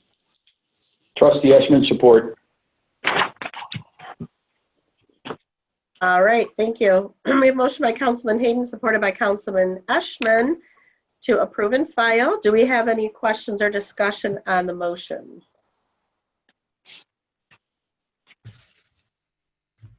Hearing none. Courtney, could we please have a roll call? Robinson, Yes. Gornica, Yes. Butsu, Yes. Eshman. Yes. I think I heard a yes. Yes, yes, sorry. That's okay. George, Yes. Hayden, Yes. and Bryce. Yes. Thank you. And the motion carries 7-0. Excuse me. Next up, item B is our Halloween discussion with Dale leading, please. Well, I'm just bringing before you what you all know that has to be discussed, and there's lots of points of view on this. But traditionally, the village has been the hotspot for trick-or-treating in Brandon Township and maybe even other areas because it's such a good place to trick-or-treat. But part of that, none of that has ever been faced with COVID-19 before. So this evening, you need to make a decision as to whether or not you're going to sanction the trick-or-treating in the village, and you need to decide if you're going to accept candy donations and distribute that candy to the village residents. Because of COVID-19, as I've said in my memo to you, I think that the risk is too high, even though I spelled "too" wrong. I think that the risk is too high for you to authorize that for this year. And I would suggest that both with regard to the candy distribution and the trick or treat hours, that it not be approved for this year. All right, thank you. So what is our discussion on this? We don't currently have a motion on the table, so it's up to us or whether we decide to have a motion or just make a decision. It's up to you guys to kind of talk it out. Trustee George, I mentioned the 400 kids that are currently playing in fall sports in the village and in the township. I also refer back to a parent study about sending their kids in person or through virtual school. I believe Brandon and Ortonville was around 67% yes in person. Up the road, Goodrich, I think, was at 8% yes. So the bottom line is the parents of this community, I overwhelmingly support in-person contact.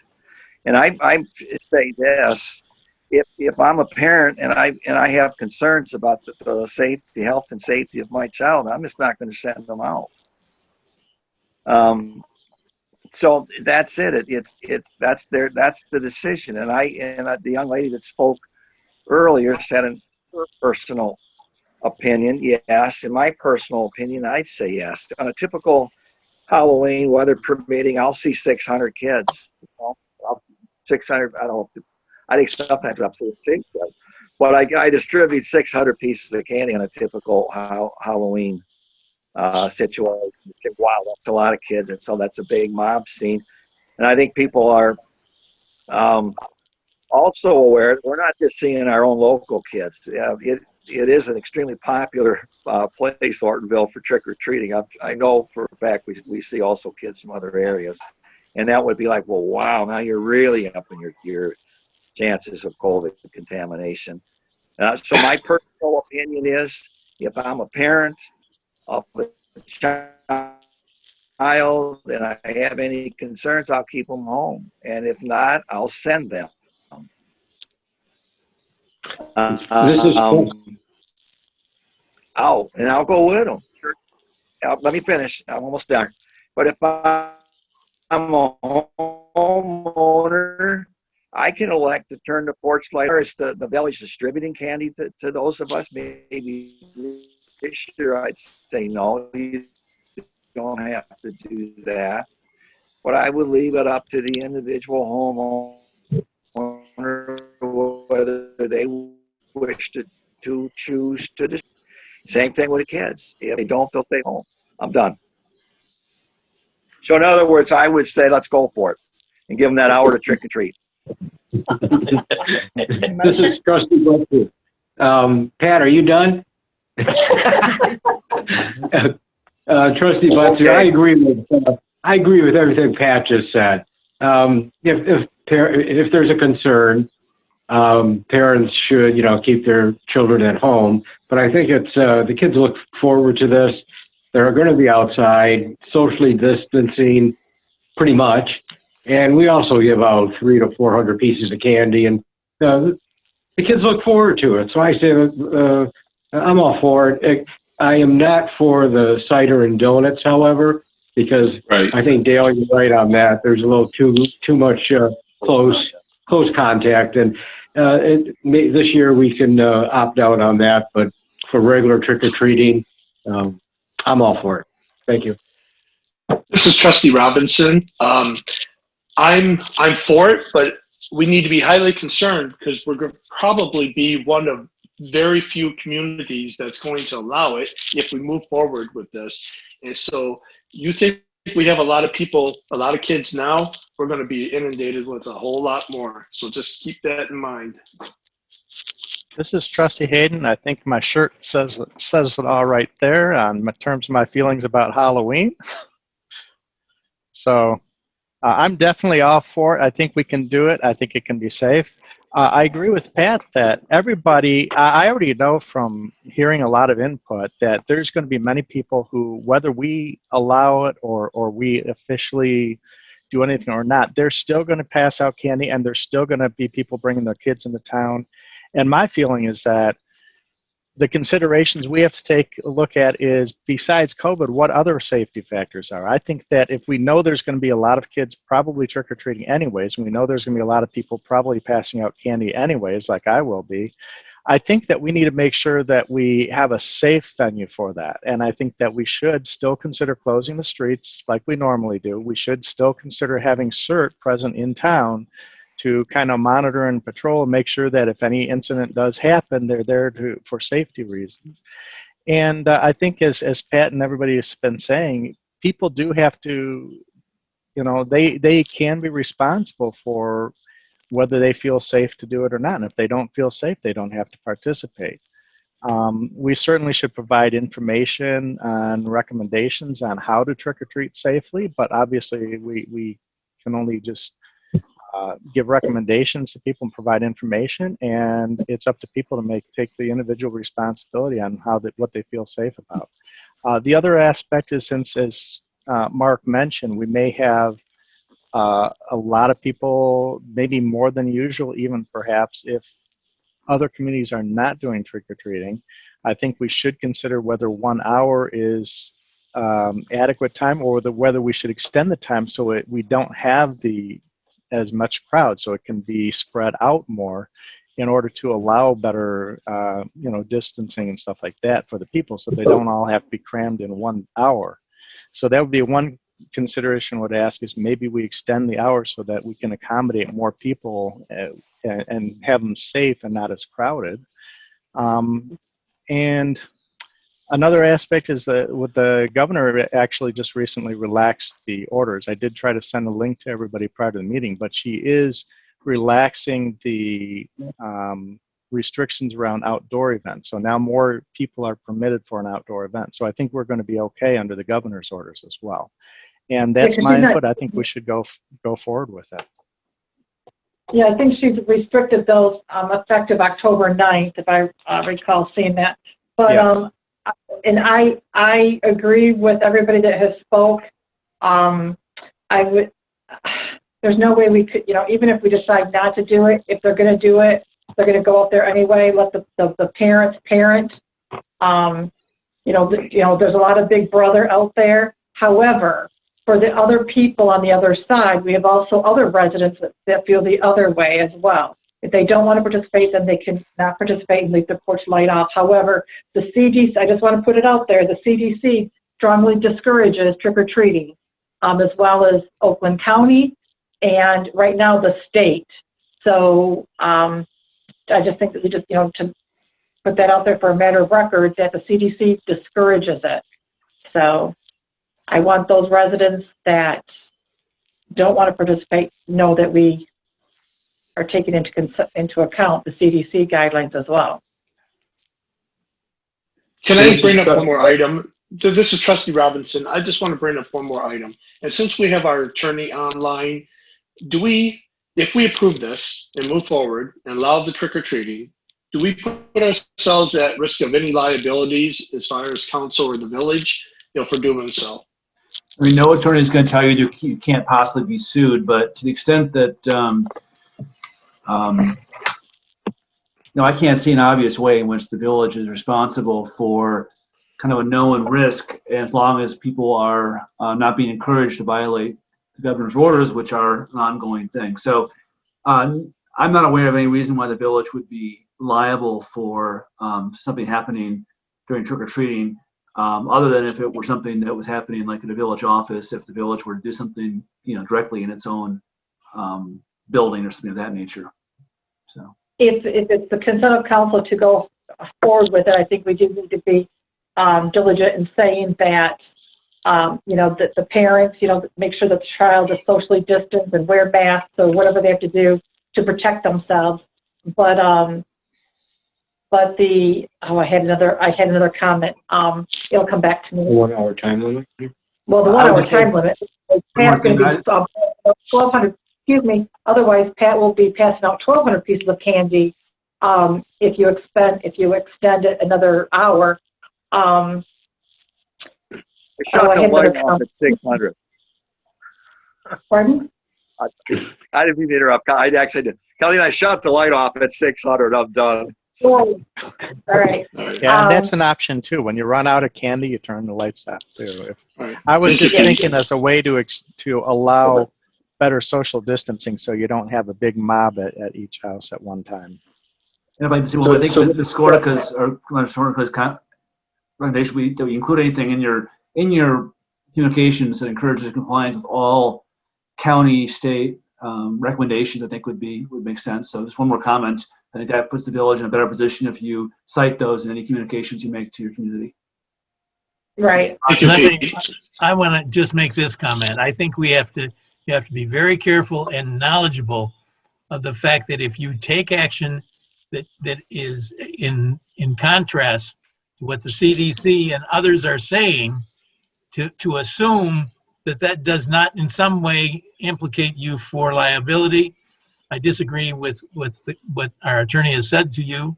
I think that there is some potential for that liability, depending on how people want to view it.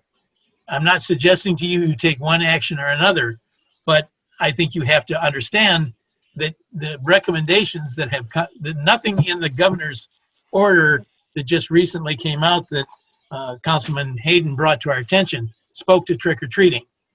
That was the only comments that have been made that I'm aware of at this point is from the CDC.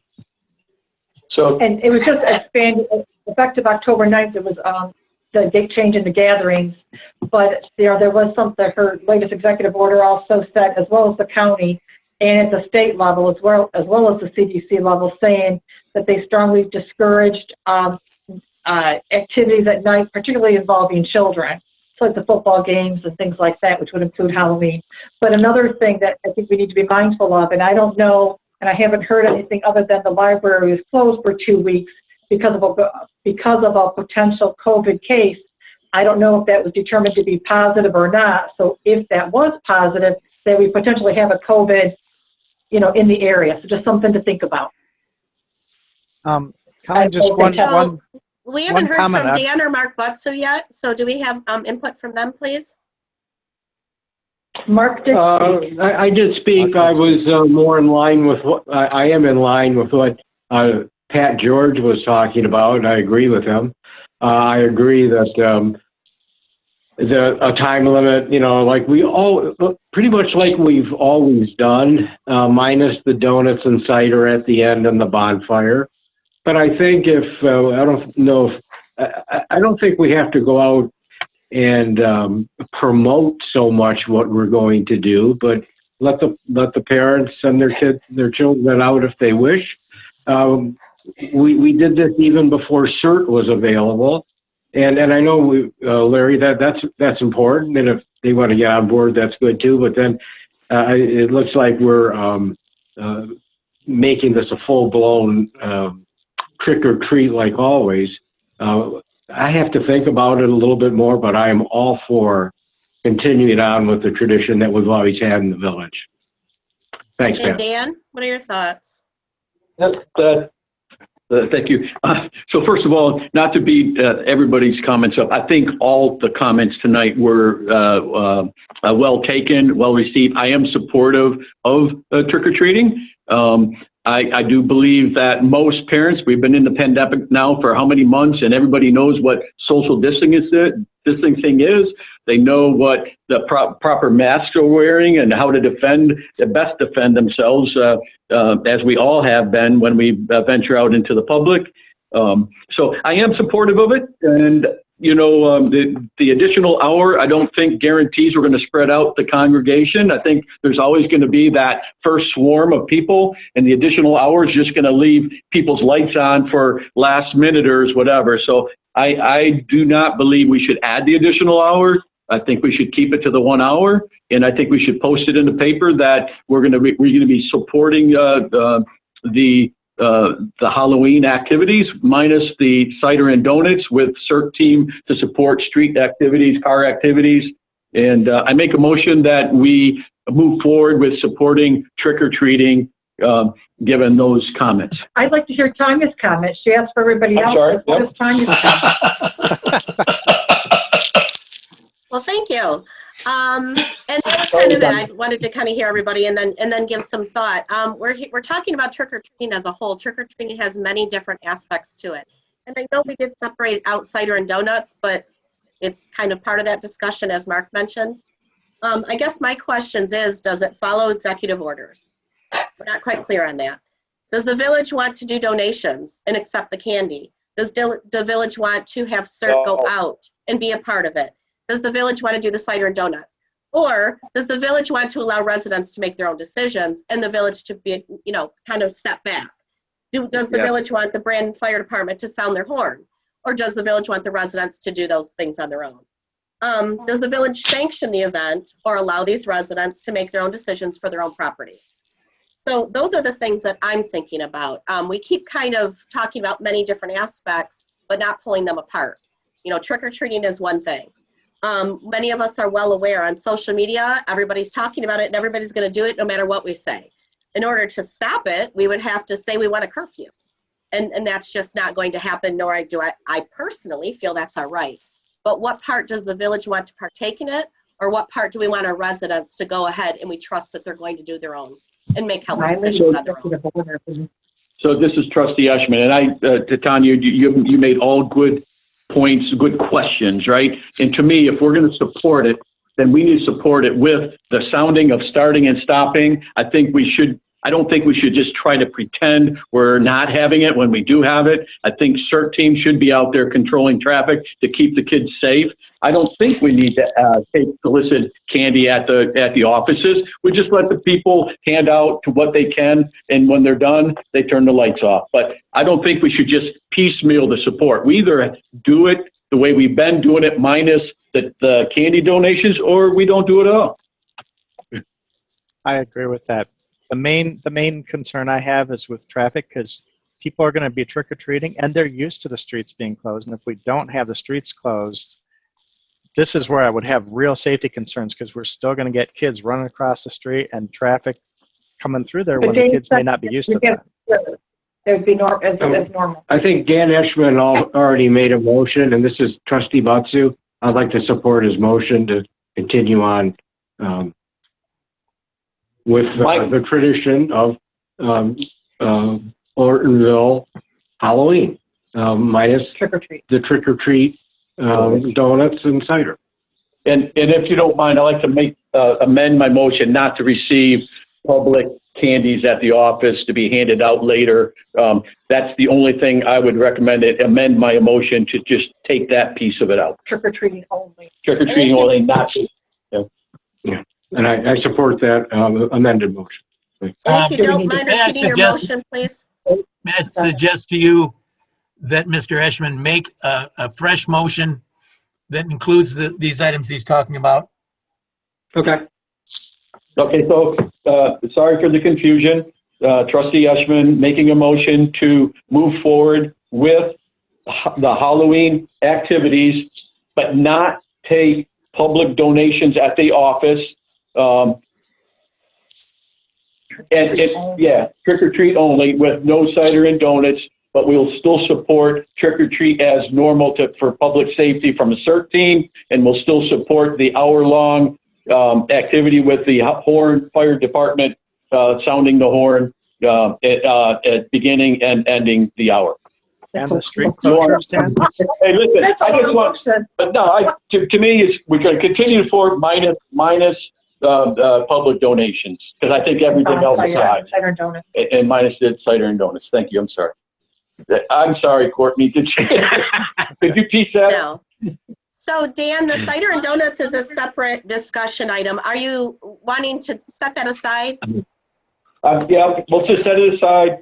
Okay. Motion to move forward with Halloween minus the public donations of candy. Trick or treat, not Halloween, because trick or treat. Trick or treat, yeah, trick or treat. I will support that new motion by Dan. All right, and just to bring it to everybody's attention, Pete Money did graciously give us the link to the State of Michigan Health and Human Services recommendation on trick-or-treating also in the comments section, and that is for council and everybody following along as well. So keep that in mind. Okay. I have a Motion by Ashman, seconded by Butsu to move forward with the Halloween trick-or-treating activities, but not take public donations at the office. Supporting the hour-long trick-or-treat event with, including CERT control of the streets. Yep. The alarm. And the alarm by the fire department. So everything we normally do minus the candy. Correct. Correct. And, yes, correct. Thank Minutes you. are separate. Yep. Is there going to be any mention of providing the safety guidelines and suggestions on our website, in the paper, anything like that?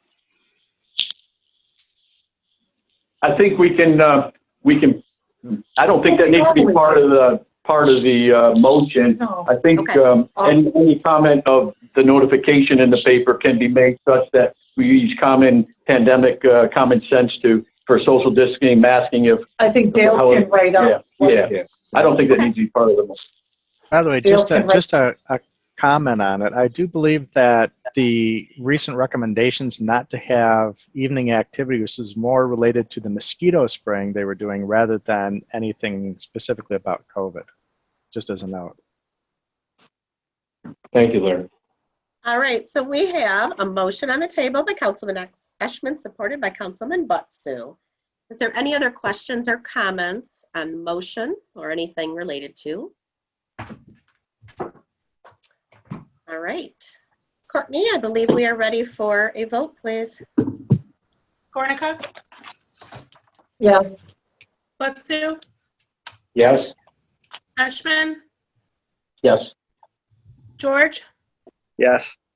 Hayden, Absolutely, yes. Robinson, Yes. Bryce. Yes. And that motion carries 7-0. Thank you. And thank you for the residents' input all along. Item C is our cider and donuts, which would follow traditionally our Halloween trick-or-treating. So we kind of touched on that. Let's continue along with that. I make a motion to not have the cider and donuts and bonfire at the DPW garage Support. Trustee Eschman. due to COVID-19. All right, so we have a motion to cancel the cider and donuts. Motion by Councilman Skornicka, supported by Councilman Eschman. Discussion on that.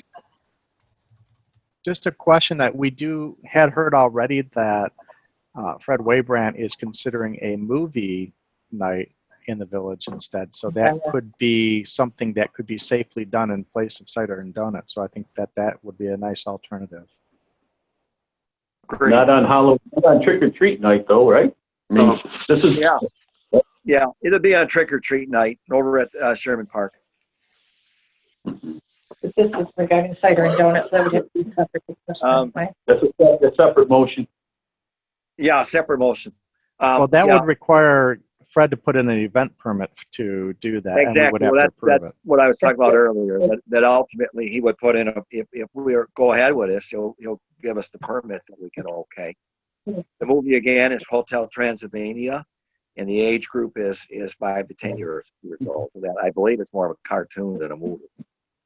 So, and again, he And ran some a very adults like that successful- movie too.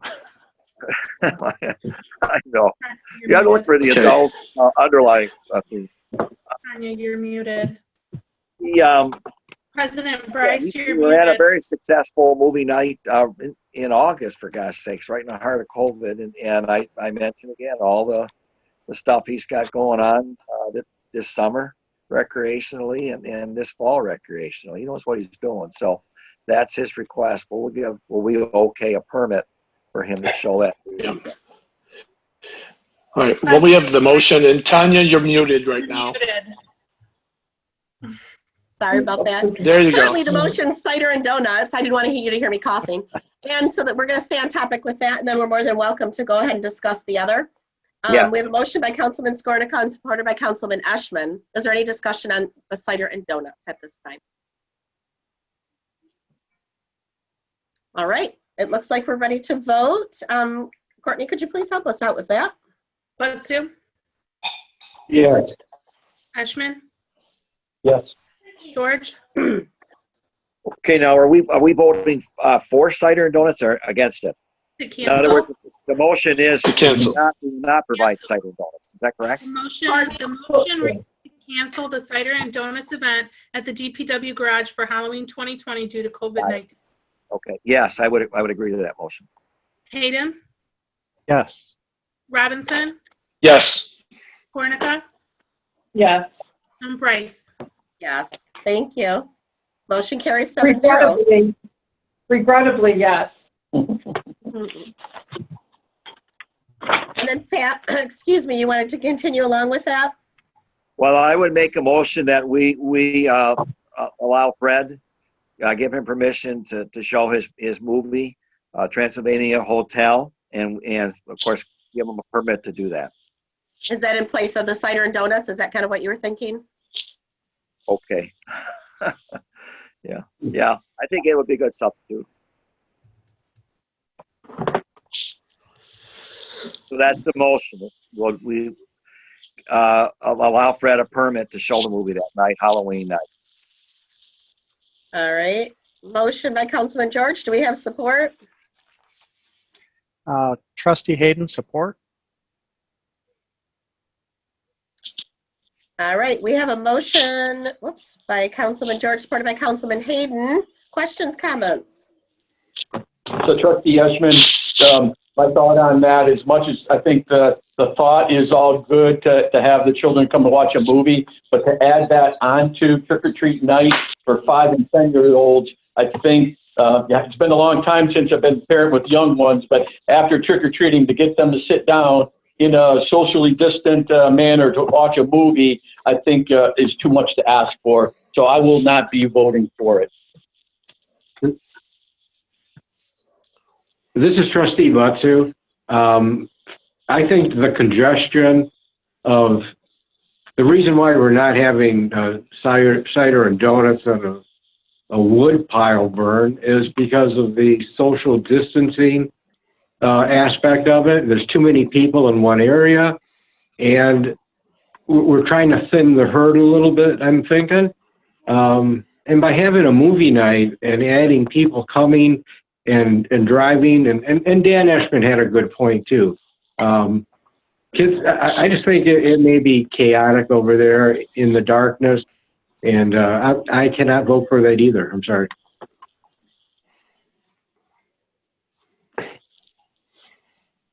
Any other questions, comments? Trustee Robinson, on that note, I'm just, like I brought up before, I'm just concerned with liabilities and all that. I think we're sticking our necks out right now and allowing the trick-or-treating, and that's huge right there. And I'm just concerned with the kids getting together and watching a movie. I think to be much closer than, kids, trick-or-treating. I think it'll be a little bit more spread apart, so I'm just concerned about that. So that particular item would be a recreation department insurance issue, not ours. Just so you know, that would fall under the township recreation department. This is Trustee Hayden. My feeling is that I think that a lot of people after trick-or-treating probably will go home. This is for some who still want to do something more. I think that it could be an opportunity. Again, it would be up to parents whether they feel comfortable with doing that or not. It'd be their choice. And I also think that Fred has shown that he's got a good track record of being able to hold events and be able to hold them safely and without risk to the people who are participating in them. So I think it would probably be okay. I do have another question. Does the township support this then? Question. I think that goes to you, Pat. George, do you know? My understanding is he's got the okay from on his end to go ahead. Okay, thank you. I just got a note down there too. I forget when Halloween is. Tony just put down that Halloween this year is on a Saturday night.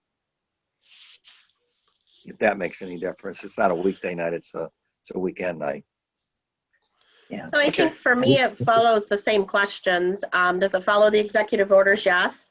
The August movie went well. That was received really well, and that was handled well. And I know there are people here that attended and can vouch for that. Is the village going to possibly allow a permit? Yes, but will that be handled by the village? No. So I'm, like I said, I'm comfortable with that. What I would like to see, is kind of Fred's information on how he thinks he would like to maintain those safety standards. But I am definitely all for the fact that he is knowledgeable and trusts that he can do that. Yeah. Okay. Anybody else have any questions or comments? Somebody posted, Scott posted that the township. Oh, I'm sorry, go ahead. Nope. You go ahead, you're starting it. No, I was only saying that Scott Broughton put down something about the township. Maybe you can finish reading it. Yep. So as Mark had said, the township has not discussed movie night at this point, and that was from one of the township trustees. The other thing too, and I'd be willing to concede on this. Fred could show this movie on a separate night, and that could be a cool feature, and host it over at the township park, just like he did on the summer movie. So it's got a Halloween flavor to it. I mean, Halloween is more than just Halloween night. It's got a short span, but I would if we're a little reticent about holding it in the park and things like that, I think an alternative for Fred, I think he would be okay with it, just to host it on a different night at the township park, or maybe host it on a Halloween night at the township park, like he did in the summer. I think that would be a different motion, though. Well, that would be, we wouldn't even If he motion on holds it it in the then. township park, the No, we village wouldn't. doesn't have to act We on it. wouldn't have That's to. I agree. We wouldn't have to do anything. Right. So right now the motion is to allow it to be in village property. But as I'm listening comments made about it and things, if I was Fred, I would also be open to doing it at the township park. And So Pat, are you thinking about, are you thinking about changing or withdrawing your motion, or? I'm open to withdrawing it. The bottom line is, are we gonna be okay with it? I'd still vote yes to do it in the village. Leave it as is. Why don't we just vote on it? You got any more discussion? I mean, right now it's are we going to give them a permit to do it in town or not? And just let's vote on it. And I think I know how I know how this is going to go. So let's just get it done with, and then we can go plan what it's going to have for the next hold it at the township. But well, according to the executive order, that will take effect October 9th, outdoor gathering and event restrictions will be relaxed so long as they maintain fewer than 30 people per 1,000 square feet or 30% seating capacity. Up to 1,000 people is the largest outdoor space. I wonder how he did August 16th then. I don't know. No, it's up to you. We can do this real quick. We can vote on it. I think I know how it's going to go, and then we can just move on to other things. All right. We're going to move on. Do we have any other questions or comments at this time? All right. I think, Courtney, we are ready for a vote, please. Butsu? No. Ashman? No. George? Yes. Hayden? Yes. Robinson? Boy, I'm so tossed in between, guys. I really am. I'll say yes. Skornicka? No. And Bryce? Yes. Motion carries 4-3. Thank you very much. Pat, if you just don't mind, could you please have Fred kind of give us more details and information and pass that along to Dale so we kind of know when, where, and all that good stuff? Yep, we'll do. So should that be contingent upon if the township is okay with it? Can you repeat that, please? Should that be contingent upon if the township approves it as well? Not if it's going to be occurring in the village. Yeah. But wasn't there they would be putting an event permit to the village, so the township doesn't approve anything. Okay. Event permits for the village. Okay, so it's going to be in the village. All right, because I thought when they were referring to the August, maybe it was going to be out there at the park. All right, it's going to be here. Sherman Park is what he requested, correct? That's my understanding. Because I said, are you doing it in the township? He said, no, we want to come in town. So I assume Sherman Park is where it would be. Well, if it's ever to trick-or-treating, the trick-or-treaters would be in town. No, we're fine. Yeah, it's going to be in town. Okay. Crosby Park or Sherman Thank you. Park? Sherman. Sherman would be the logical choice. More space. All right, thank you very much. Next up is D, which is the introduction of our part-time clerk nominee and the consent of council to hire. And that will be Dale, please. Thank you. The village received 14 applications for our part-time clerk position. 6 of those applicants were interviewed, and of the 6, it is my judgment that Jenna Palmer, who is present on this Zoom meeting this evening, be offered this position. Ms. Palmer has worked for the Oakland County Water Resources Department and for the 52nd Second Judicial District Court, so she's very familiar with word processing and computer use. And I recommend to you strongly that we process her and that you approve that hiring, subject to our normal restrictions of having a satisfactory physical and drug screening and the demonstration of a clear driving and criminal record. I also want to recommend to you that as her benefit package, typically we do not pay for holidays for the first 90 days. And because of the time of year that we're talking about, that would take them through Thanksgiving, Christmas, holidays. And so I recommend that we start her as soon after September 30th as possible, and that we provide her with paid holidays for the fall.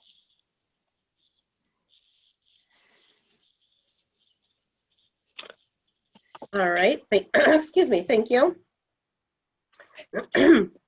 What we are looking for is currently is a motion to approve the hire of the suggested hire of clerk, part-time clerk. Dale, did you quickly, before I do that, Dale, did you quickly want to touch on, you kind of also discussed some alteration of hours as well? Well, oh yes, I'm sorry. And I did not include that in my memo.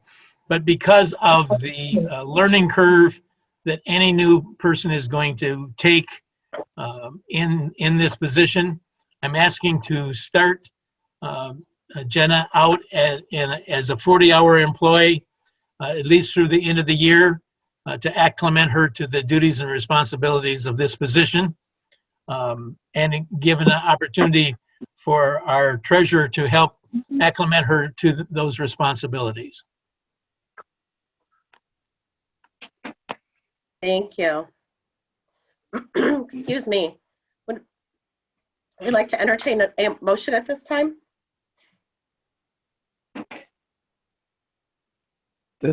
I'll do it. Dale, the Yes. contingent offer, could you specifically say what the offer was? Did you do the reference checks already? Did you make a contingent? Did you already contact her references? I will. We received a letter of recommendation from one of her former employees, but I would check at least one more. But I'm satisfied from what I've seen and from the recommendation letter that I received for her that she's appropriate for this position. So my contingency at this point is the physical and the other items that I mentioned. Okay, then this is Trustee Hayden. I make a motion that we approve the hiring of part-time clerk nominee Jenna Palmer, subject to the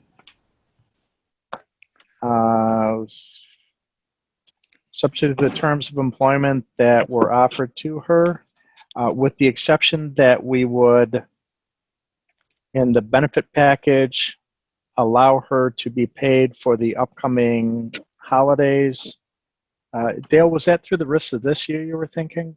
Well, the restriction typically is they're not paid for holidays for the first 90 days. Okay, I so we want just that dropped the 90 restriction days. removed. Okay, with the removal of the restriction of not getting paid holidays for the first 90 days, and also with the condition that she will be starting at 40 hours through December 31st, and her hours to be adjusted after that. What about the wellness stipend?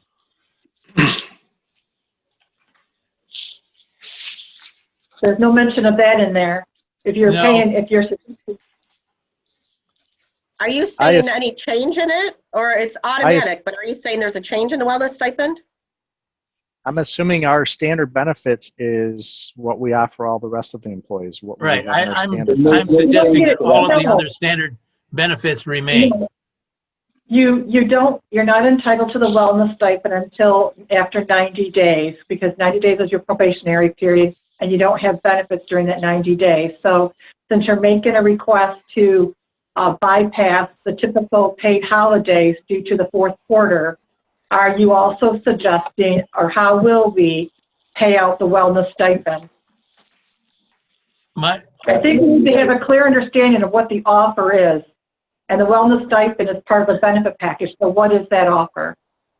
The offer would not include, it would be the standard benefit, which is she wouldn't be paid for the wellness stipend for the first 90 days.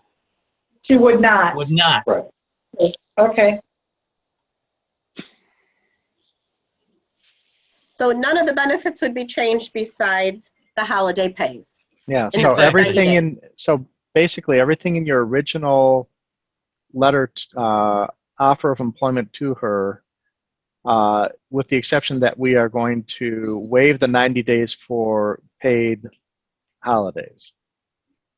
Yeah, the initial offer, subject to the approval of council, did not include even a discussion of the holiday pay, because that I felt I needed to bring to you separately. Right. This is Trustee Eshman. I support that motion. This is Trustee Butsu. Oh, you're supporting it? Thank you.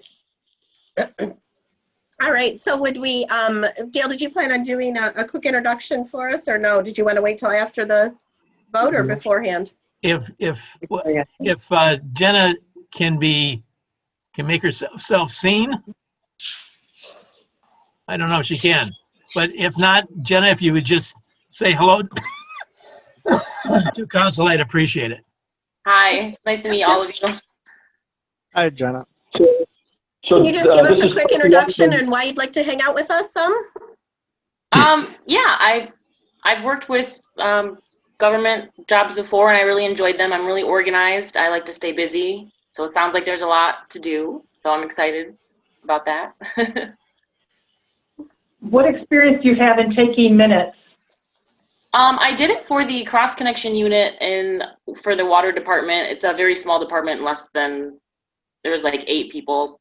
So I did that for about 6 months. What's your experience? Just a reminder to council, this is not an interview. We are either denying or accepting Dale's interview and request. It is not up to us to interview any candidates. That's Dale's hiring. Interview was a question. So again, you're more than welcome to ask Dale those questions if you'd like to. And I'm not trying to be, but this is specifically an introduction, and then Dale has requested a motion for us. This is Trustee Eshman. I think for those on the fence with the decision to either support or not support the motion, I think it's fair just to ask some simple questions. I'm not saying it should be an interview either, but just to get a feel for Dale's selection, I don't think it's wrong to ask some simple questions, but not as an interrogation or any interview process as such. Maybe just like, yeah. And just a reminder, we've received her resume and we are able to ask Dale those questions ahead of time. Because I requested the resume this morning, so. Yeah, we didn't get it till today. Yeah, I already looked it over and it looks pretty good to me. So how come you were privileged and we were not? I got it via the email, and I read it prior to our meeting. No one has gotten it except for receiving it today. Yes. When I got it, I looked it over immediately so I would be prepared for the meeting. What can I say? So Dale, would you like to receive questions from us at all? Is there anything that you'd like to touch on now with us? I think that Jenna has indicated to you in what she said already that she's, she's very willing to listen to what you have to say. I was very pleased with her interview. I think that she shows the kind of attitude and the kind of skills that will allow her to step into a very difficult position and do well for us. If you have specific things, again, I think we should be careful that it's not an interrogation. But if you have questions, simple questions, I have no concern with you asking her.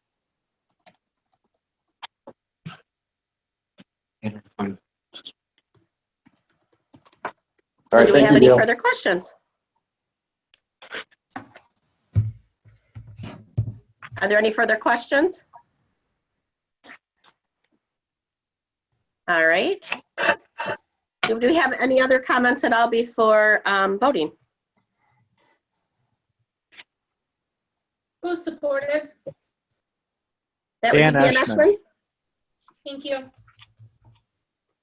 No. All right.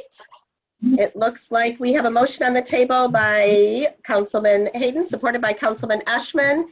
And Courtney, are you able to read that for us? Because that is a little bit of detail in there. Yes. I have a motion by Hayden, seconded by Eschman, to approve the suggested hire of part-time clerk nominee Jenna Palmer, subject to the terms of employment offered to her, with the exception that with the exception of, hold on just a second, I worded it poorly, that the non-holiday pay for the first 90 days be waived. I had it backwards, sorry. You're okay. I think it's with waiving the 90 days for paid holidays. It's basically just saying with paid holidays. That's all you got to say. We're allowing the paid holidays in the first 90 days is what we're saying. But I believe drug screening and background check was all part of that. Contingent upon. Those are all part of the original employment offer, yes. I haven't finished reading the motion. Sorry. So if you'd like me to finish.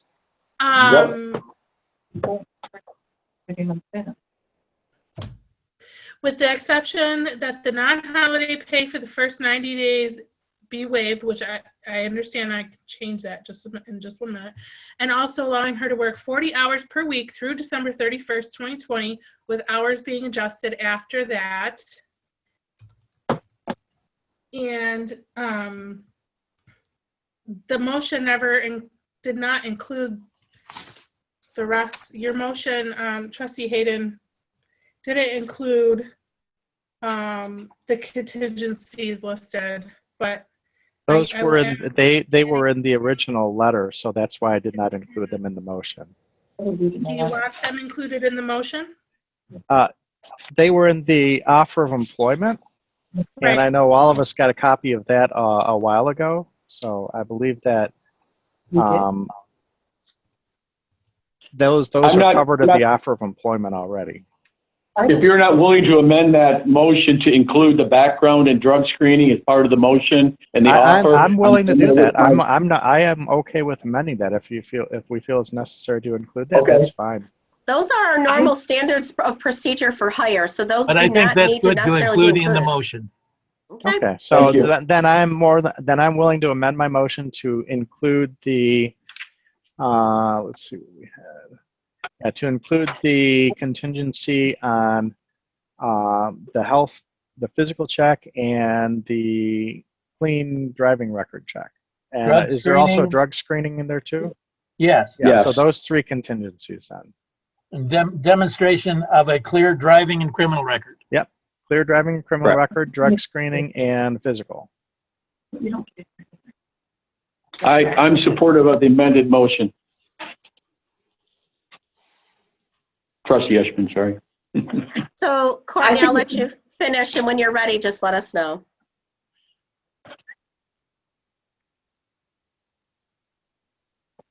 I have a motion by Hayden, seconded by Ashman, to approve the suggested hire of part-time clerk nominee Jenna Palmer, subject to the terms of employment offered to her, waiving the 90-day requirement for holiday pay, and also allowing her to work 40 hours per week through December 31st, 2020, with hours being adjusted after that, and including the contingencies of a satisfactory physical and drug screening and demonstration of a clear driving and criminal record.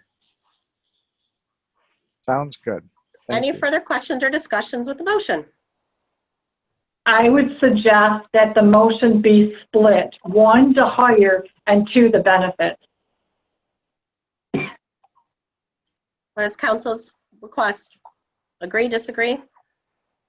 Well, it's the motion maker's decision. I think since we're making an offer to hire and we are adjusting what we originally had planned on hiring, I think we should all be in the same motion so it's clear exactly what the conditions of hiring were. So I would like to keep my motion as it is now. I think it could be done either way, and I think we've included it all, but typically it is done separately, but I'm okay with the way it was read.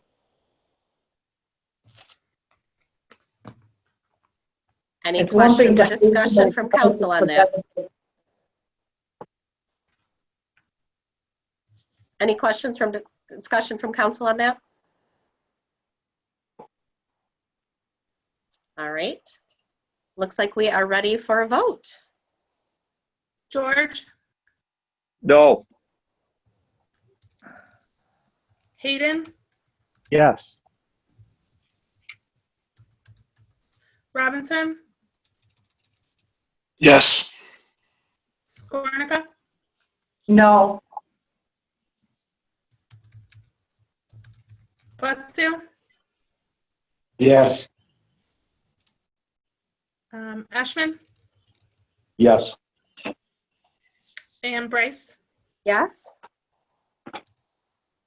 So is that 6-2 correct, Courtney? We're cutting in and out. I mean 5-2 is what I meant to say. Yes, 5-2. Okay. No, I knew I was, yep. Okay. So we're 5-2. That is, the motion carries 5-2. I'm having a hard time. We're cutting out. All right. Next up is E, which is our rules of procedure. And that says discussion amendment.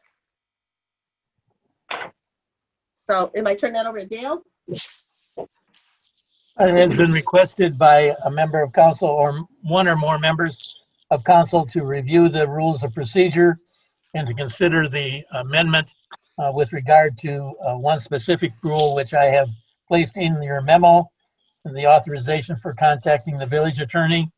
And it's now open for the council discussion. We need to make the motion first. I was going to say, I'm looking for a motion for that, please. I'd like to make, this is Trustee Robinson, I'd like to make a motion to add pro temp Eshman to the capability of reaching out to the attorney. It's a position designation, not just me. It would be. I apologize.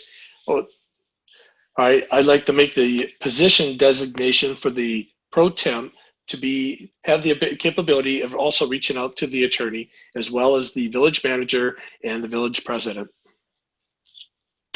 This is Trustee Butsu. I would support that.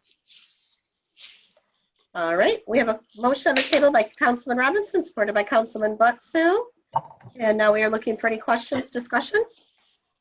Yes, I have some discussion on that. First of all, our current rules of procedure already specified that the village manager, village president, and or their official designees. Now, my understanding is that the official designee of the village president, when the village president is not available, is the president pro tempore. So in the absence of the president pro tempore could then, if it was a matter that needed to be asked of the attorney, could consult with the attorney. However, I would also mention and remind council that as long as the village president is available, the president pro tempore position is no different from any other regular council member. That's just a designation in case the president is not available. So there's nothing that elevates the pro tempore as any different or any better or any special from any other council member. And Right. if we are going to add one person to get the privilege for the attorney, shouldn't that be applied to all council members, which I absolutely think is not appropriate. And I think that there's no need for this. It seems like it's an overreach in trying to extend powers that are and duties of the president directly to the pro tempore, even when the president is available. And I don't think that's appropriate at all. I think it's not necessary, it's inappropriate, and I would question why there's even a need for it. If anybody has ever had a concern with getting an attorney's opinion and has been unable to ask Dale or Tanya to get an opinion for them, has that ever occurred where we have not been able to get an opinion by asking either our president or our village manager to get one for us? Well, Larry, sometimes I feel, this is Trustee Robinson, and sometimes I feel that, well, I always feel that there's more than one way to ask a question. And so for clarification, that's one reason right there that I would like to see that happen. Because I tell you, there's just times where we're reaching out to the our legal source, and it might just be all the way that the question's being answered. I mean, question is being asked, and so anybody can change how the question's asked, you know, and I want to make sure that it's being interpreted properly. Well, I would also like to add, I remember way back when I was on council in the 90s, and I saw an ongoing battle for power. It was a control struggle for power back in the township. And I saw lots and lots of attorney expenses because first one person, then the other person kept going back and forth with attorney opinions. And it created this little attorney opinion war back then. And it cost thousands of dollars to our taxpayers. I don't see how adding another person to get attorney's opinion is really going to be responsible and save taxpayer dollars when many people on this council are already saying, hey, we need to be responsible for spending too much money on attorney's fees as it is. So adding another person to do that does not seem responsible to me. And that's all I'm going to say. Thank you, Larry. Any other questions? Discussion? This is Trustee Butsu. The official designee can be changed to pro tempore. So why would we not do that? It is more original than an official designee because that's questionable. Who is that? I'm not quite understanding your comment. What's more official than a designee? What's the question? Instead of official designee, that could be many people, but the pro temp is a temporary, is the pro temp. In case, just for an example, if you're not here, Tanya, or Dale is unavailable, shouldn't the pro temp have the authority to contact an attorney? And that's exactly what Larry said. The pro tem would contact the attorney because then they would be acting president. So therefore they would have that designation already. Exactly. They would have that designation. The only difference is to contact the attorney. The attorney, we have a form that's filled out of who the appropriate contact people are. And that's really all it is adding in the pro tem as one of three sources that can contact the attorney. Instead of one or two, yes. Our general law village already says that when the president's not available or the manager, that the pro tem does that. But for the attorney perspective, there's a form that's like, okay, so he can take calls. And maybe we go to as far as that when we do contact the attorney, that when there's something that we need an opinion on, that two of the three must be present on the call. Okay, so I get that. What we can't do is go around general village law once again. And the council establishes a policy for contacting the attorney. The common practice is that only specific officials may contact the attorney without council authorization. For instance, the president or manager should make this contact.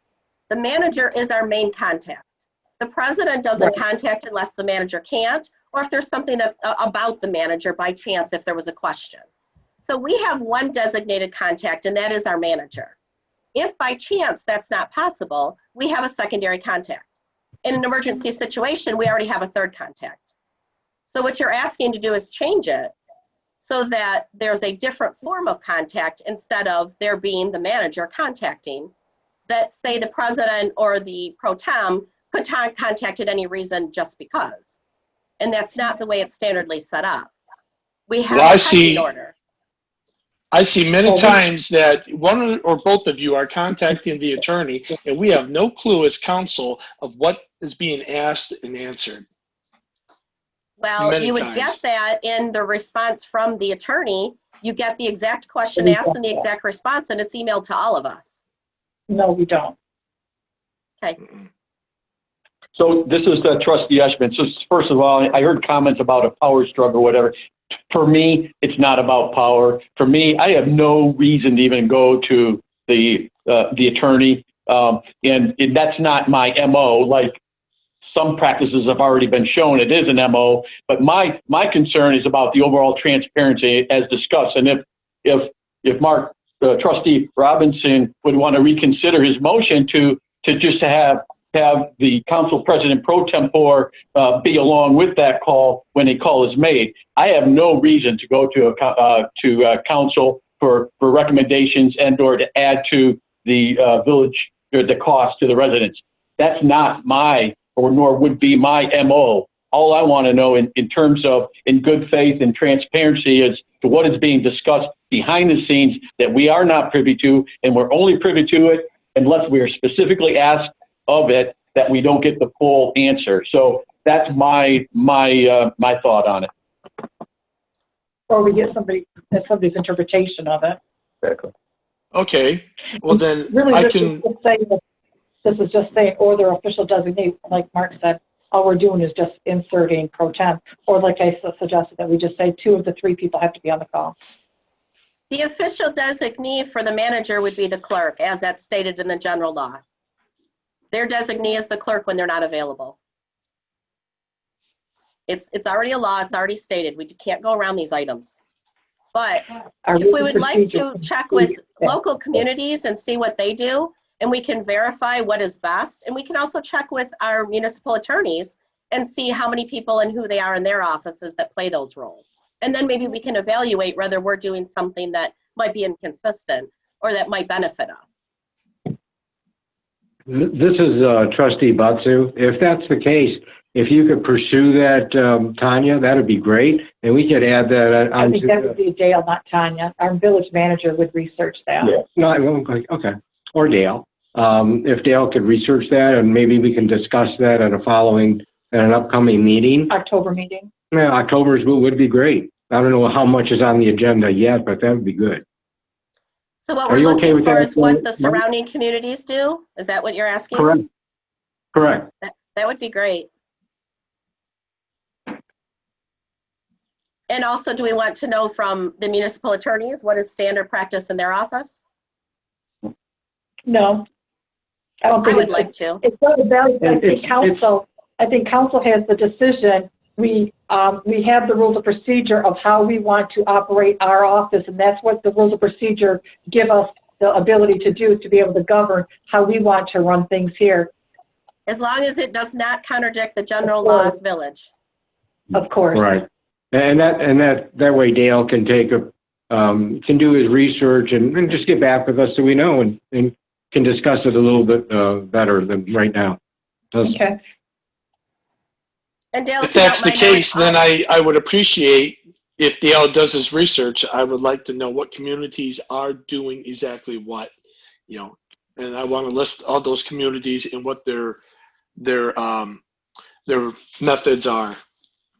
For transparency, contacting the attorney. Yes. Okay, I'm good. Okay, so we can put that on our October agenda. So we have to, would Mark have to withdraw that motion and No, we're going to table it. Can we table it? We can postpone it, yes. Postpone. Postpone the motion? Okay. And I would only postpone the item. But what do we do about the motion that's on the floor now then? If you have a motion to postpone, that takes precedence over the motion. Okay. Okay. So Mark, can you go ahead and please officially? I would like to take my motion and postpone until the month of October, until Dale can further research the pro temp order for contacting the attorney. Thank This you. is Trustee Butsu. I second that. Thank you.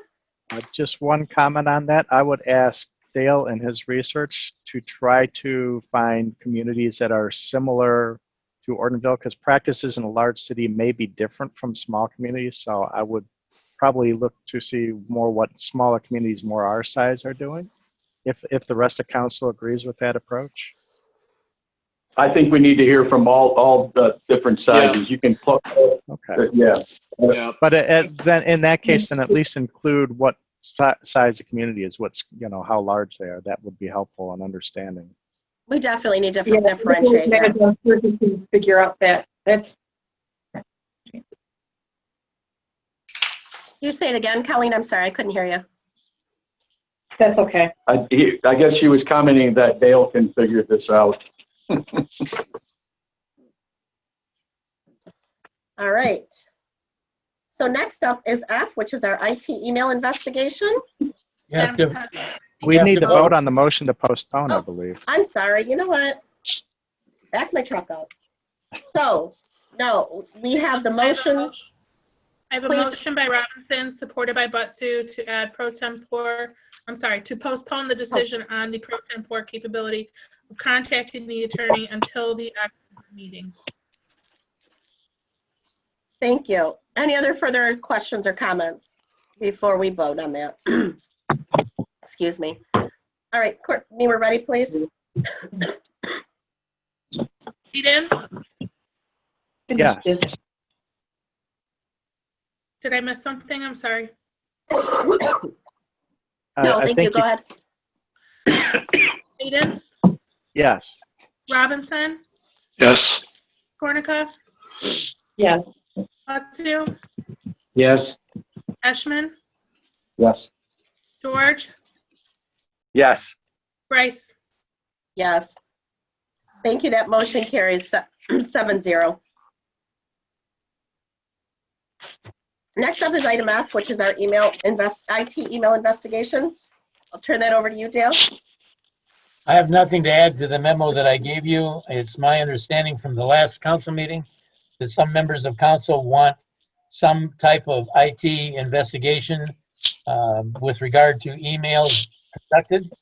And I've simply said in my memo to you that I would need to understand what the parameters of the investigation would be and what outside source you want to perform that study in order to implement that recommendation if it's adopted. Okay, this is Trustee Robinson, and I made the original request. So I moved to request an investigation that IT committee, in conjunction with IT Right, to conduct the following. As overseen by IT Right, we need to know the integrity of the files relating to who or how the meeting minutes or documents on demand for the Personnel Committee were removed and later reposted. I would also like to have the available emails from Karen Liz Edwards relating to these issues and Personnel Committee involving Tanya Bryce, Larry Hayden, and Dale Stewart since August 2019 till current. I would also like to include in our village manager provided his password to our village president to be able to post on DOD and other related village materials.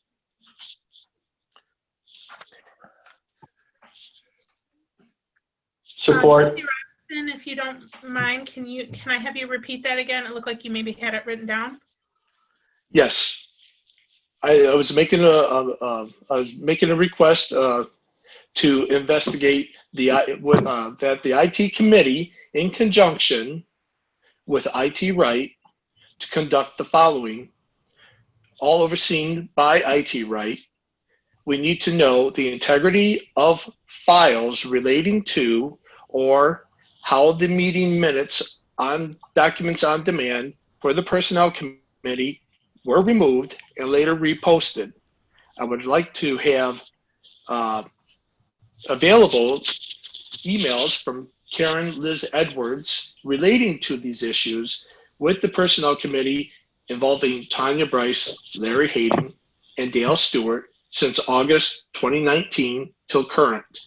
I would also like to include if our village manager provided his password to our village president to be available to post on DOD, Documents on Demand, and other related village materials. Passwords are not supposed to be shared, and I believe that they have been. And where do you have that information from that you believe they have been? That we're going to waste money on spending instead of asking the manager if he shared them? Dale, did you share your password with anybody? No. So so Dale, and you got to be forthright here, because I thought you told me that you gave Tanya your access to post documents on demand. Are you now saying that did not happen? In case of documents on demand, both with Councilperson Skornica and with the village president have been present when I made access to documents on demand and set my password. I did not physically, and if I said it's different to you, Councilman Eschman, I apologize because I didn't mean it that way. I have not tried to hide or share my password with any access I have in this village, with anybody. So then who's been posting documents on demand other than you? So Tanya, are you posting documents on demand? I have no access. Huh? I have no access to documents on demand. That is supposed to be the clerk and the manager. And evidently, Colleen has taken it upon herself to create a documents on demand account for herself, which was not approved by anybody. I do not have that access. Should be investigated too, maybe. Oh, she's on the IT committee. On the IT committee, Dale and I had training with Documents on Demand, and because there was nobody that had the training to load the Documents on Demand, Dale and I attended, and at that point, we both went through the training, and at that time, I was given the access to load files. However, I have not loaded any Documents on Demand files. And in fact, there was a Documents on Demand file that was uploaded last night at 10:53 p.m. And so if Tanya, you haven't loaded those, Dale, you said you loaded those Friday. So I'm not sure where these are coming. And Personnel Committee meeting minutes, I received notification on, because when Documents on Demand, things are uploaded, you get an email notification. And the Personnel Committee meeting minutes from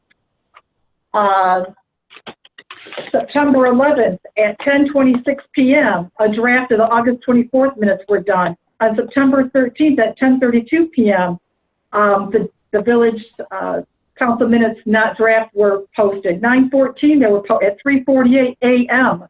I don't think Dale's posting minutes at 10 to 4 in the morning.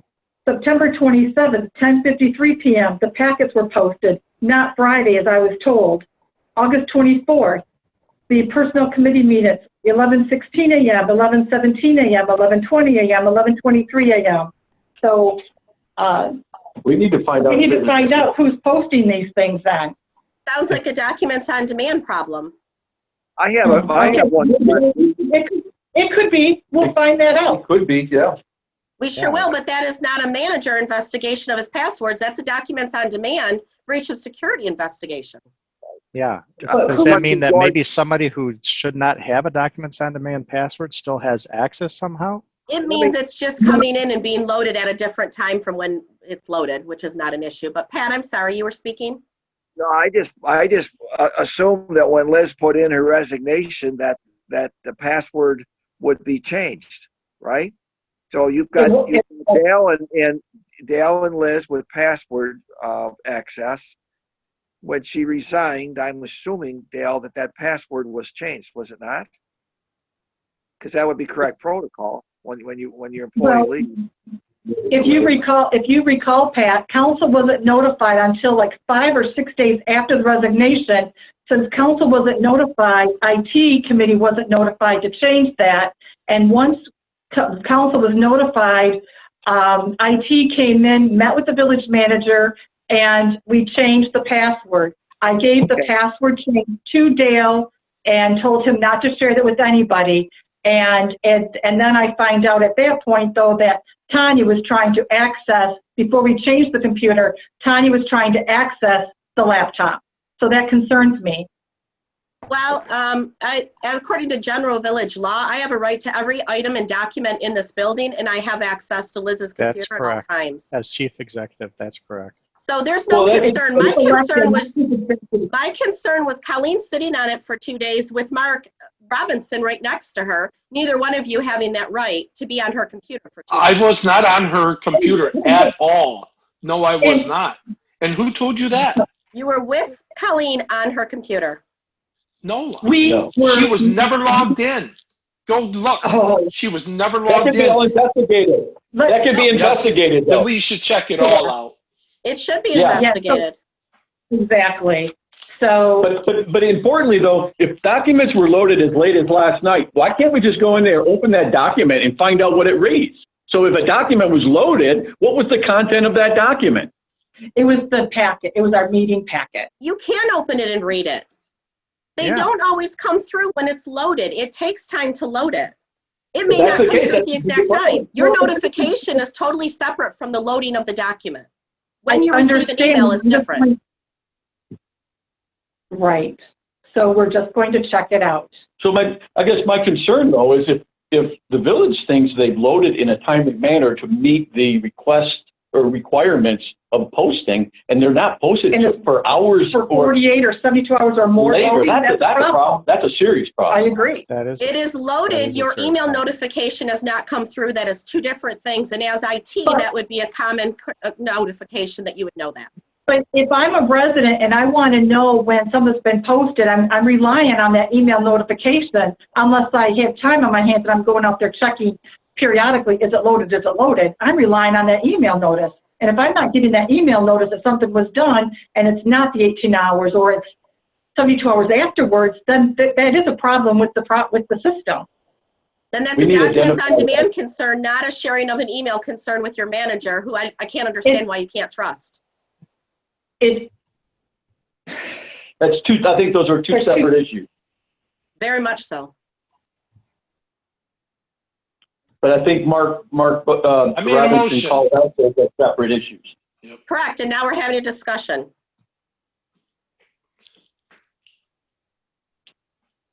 So, anybody else have any questions or comments?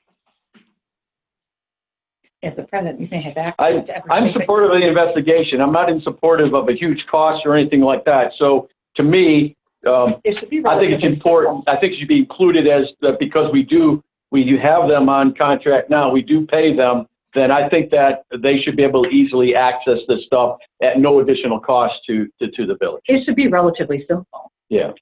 If there is an additional cost, are you going to put some sort of a cost cap on this motion? Or is IT right just going to say, yeah, we'll investigate and we'll let you know how much it's going to cost you, or what? Well, let's let our IT committee reach out to IT right and find out what it's going to cost. I would be in support support But I feel of, that I made a motion and it needs to be done. I would be in support of finding out the estimates before I would agree to any motion. I am not in support of 1 month before an election, this political ploy, nor expending our residents' money without a reason. I'm not running for election. I have concerns, and these concerns. And I have an opinion, and I shared my opinion. And I am entitled to sharing my opinion with our residents. I support the motion as long as it doesn't cost the village any money. So are you looking to amend the motion then so that as long as there's no cost involved? Limited cost. Let's find out what they want to charge. Limited, what is the number on that? Not to exceed what? not to exceed, $500. Well, you guys called the attorney. Last month alone was $1,000 that we incurred. I mean, I want to know the truth out there. I want to know transparency. You know? Yeah, I think 3-hour-long the meetings community. do cost money, don't they? Yeah, but why are we having to have our attorney run our entire Zoom meeting? We've been doing these for months and months. The last Zoom meeting that I had with wayfinding, somebody else within, I don't know, maybe it was you, Tanya, that held it. I don't know why we're incurring all these expenses all the time. And then we were told by our village manager, we're only paying like $100 or so for a Zoom meeting. And that's not the case. So again, a totally different topic. We need to stay Well, you on brought it topic of up. what the exact questions are. I'm supportive of the amended motion, not to exceed $500. Any other questions or comments? If the motion is to be amended, it has not been officially amended yet. Correct.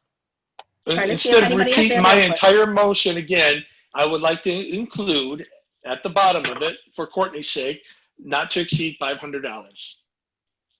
I was going to ask you to repeat it for me one more time because I feel that this information that you're requesting is so important. I want to make sure that I have it right on my end.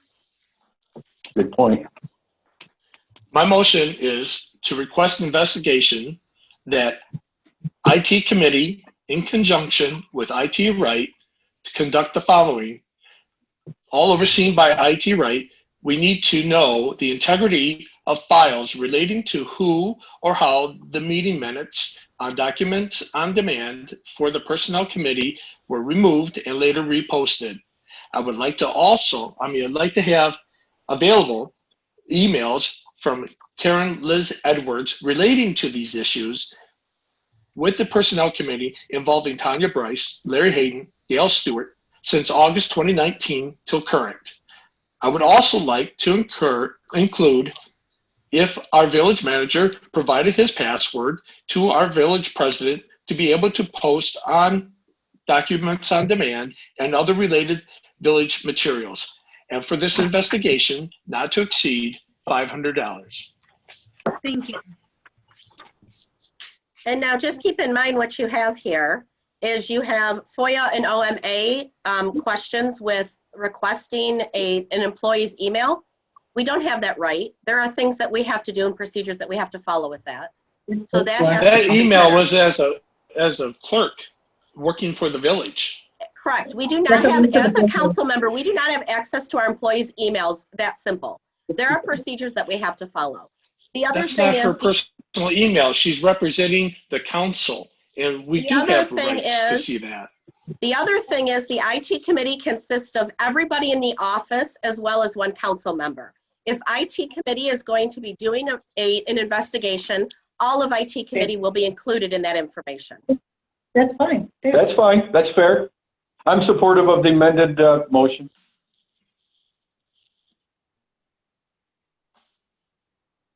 And this motion will be going in front of our attorney for review to ensure that of the OMA and FOIA conversations before and clarifications before we do something along those lines with. And you have a village clerk that's been trying to reach out to council for months, asking for help, and she's not gotten it. And this is all, I'm sure she wouldn't have a problem with these emails being investigated. Okay. We will make sure it is village property and we cannot just access it without the proper notification.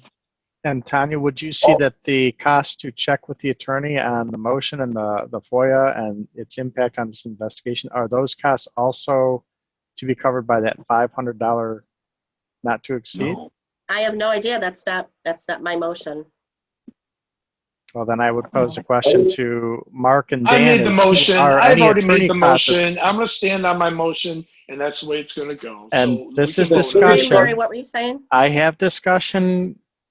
I'm going to, on the amended motion, will the $500, is that also to cover any attorney consultation regarding the information that's being requested? Why do we have to pay the attorney twice? He's already on the phone. Yes. But if as Tanya brought up, if there's questions about the information that is uncovered during the investigation and whether it's legal for us to share that or under FOIA or OMA. Excuse me, hold on. One at a time, please. Larry, please finish. I think Larry, please finish. That was I just was questioning whether any subsequent attorney fees related to the investigation would also be covered by that $500 cap. Colleen, please go ahead. No. I believe the former clerk already has shared her files with the FOIA, so that would not be in violation of anything because she's already shared that. She's already sent it to all of the council members, I believe, today. So that's not, so she's already shared that. So you already have a copy, but you're requesting another copy? I don't have the emails. I requested the emails. Yeah. Between. There certainly is some stuff going on that's not transparent or being covered up or something because it's fighting like hell not to let the clerk come in and talk to council. I have not fought at all not to let the clerk come in. I have said that it's her choice to give feedback. I think that that's appropriate. However, it cannot be done under closed session. That's the only thing under OMA that's not legal is to do it under closed session. And she has not come to the last two meetings when requested. This is going to be handled. I have not at all tried to deny her coming to talk to us. Today and the last couple of days asking if she was going to be included on the agenda, and nobody's been telling her otherwise. All to my knowledge, though, and in my past practice with personnel committee, that all personnel issues, the employee has a right to request a closed session meeting and not to have it in public. So it's her choice, the employee's choice, to either have it in open forum or closed session. That is not true under OMA. It's only if there an exit interview, we are not putting her under fire for anything. It is her chance to share feedback with us. And in that case, it is not covered in OMA. OMA is this: if you have a disciplinary action against an employee and the employee requests to have a closed session, then you can have a closed session, but not just for an exit interview. That does not fall under OMA as appropriate for closed session. I'm sorry. It goes the other way as far as accusations.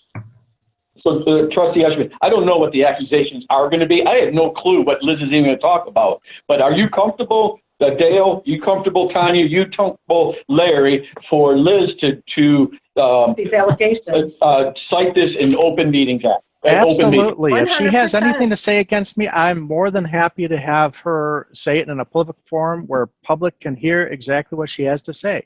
That's her right. And if it's an exit interview, my only response would be thank you for your feedback, because it's not up to me to question her back on anything during an exit interview. It's simply her chance to give feedback. And if she's unhappy with what I did, I'd like to hear it.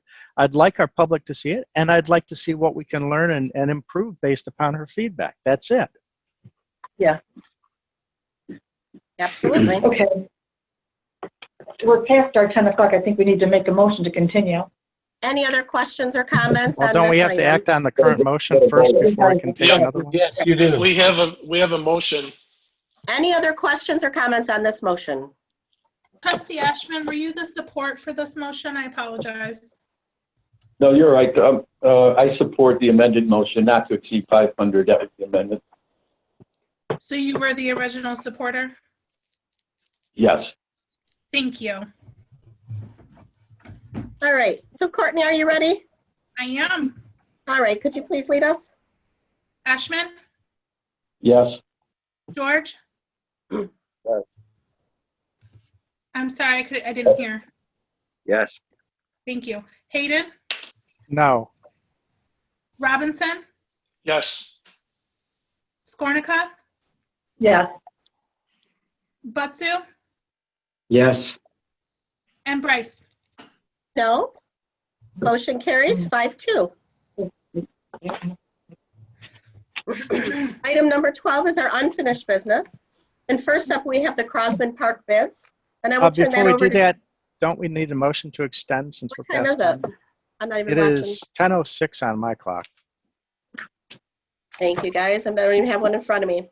All And right. since I believe these are important items, I will make a motion that we, according to our rules of procedure, that we extend beyond our 3-hour meeting limit in order to finish up the business on our agenda tonight.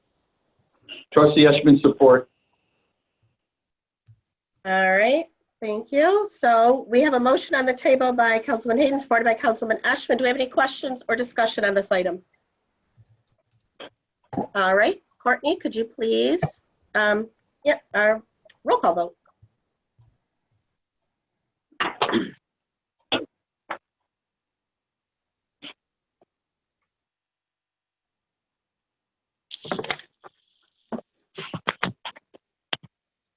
George, Yes. Yes. Hayden, Yes. Robinson, Yes. Skornica, Yes. Butsu, Yes. Eshman, Yes. Rice. No. Motion carries 6-1. Excuse me. Item number 12 is our unfinished business, and the first one is our Crosman Park bids. I will turn that over to Dale. We have received 4 bids with regard to the Crossman Park drainage. They vary from $204,925 to $303,595. We have discussed with, particularly with the low bidder, their capability of dealing with this and any objects or concerns that come up because of the drainage, because of the situation. And the one big concern is the need of dewatering. To that end, last Friday, we dug a test hole on one of in the vicinity of where the drainage will go.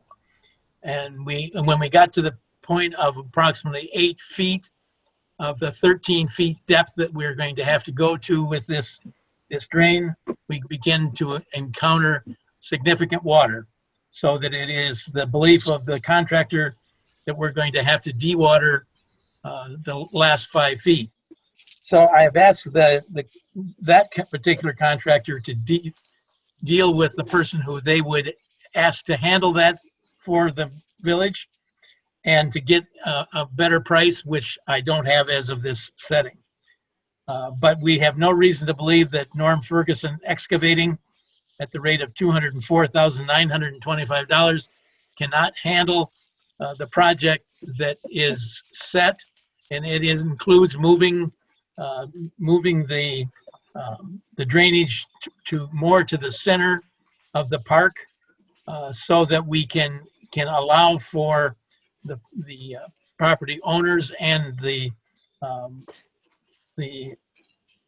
retailers who are running these properties to install sanitary sewer fields along the back of their property. I'm convinced that Norm Ferguson Excavating is fully capable of handling this, and I recommend to you that the award be given to them.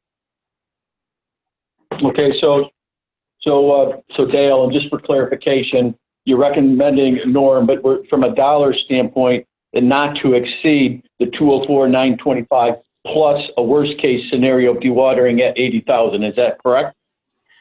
Well, as you look at the bids that we received, all of the bidders have got a list of exceptions, mostly the same types of exceptions. But if you go to Norm Ferguson's bid, just a minute, let me get to it. It's not just the dewatering that is items that are not included. Dewatering is not included. Testing fees is not included. Barricades or traffic control is not included. Surveying stakes are not included. Landscape restoration is not included. So there is more than just the dewatering that's not included. Some of those items we will be able to handle by our DPW. Bob has talked to the contractor, and we will continue to talk to the engineer and contractor to see what items that we can potentially handle. And the restoration of the landscaping is one of the items that we may be able to handle internally.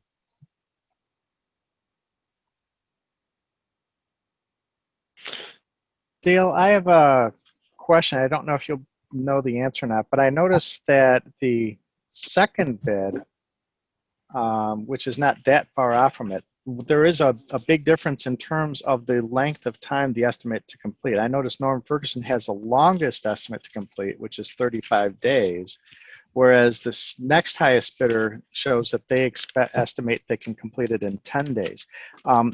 It seems to me the duration that the project is underway may also have a big impact on how much dewatering costs there are, wouldn't it? No, I think it's the other way around. The dewatering need is going to have an impact on the length. And you have to understand, because there's no penalty provisions in any of these bids for them going over the period of time. It is simply an estimate of what time they will take. And I asked that question specifically of the Norm Ferguson firm, and said to them that we had other bids that said they could get it done much quicker. And the indication was, if we get into a position where we can keep ahead of the water situation, we're going to get done as quickly as we can be done. I'm just trying to make a worst case scenario. Okay. Well, I'm glad that you raised that topic with them then. That reassures me.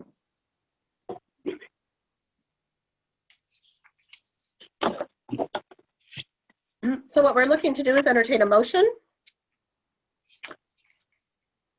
I make a motion to hire Norm Ferguson Excavating to conduct the Ortonville Brandon Sewer System, job number 2019.270, in the amount of $204,925. Do we have not to exceed that? Let's see. I guess that's all. Oh, I don't. Do we need to? this isn't a sewer system, though. Stormwater. Oh, I thought it was right here. A drain. It says stormwater, but Yeah, it says storm sewer. It's storm sewer. He's listed his job. His job is listed there. Okay, so One at a time, please. It's hard to hear everybody talk. One at a time, please.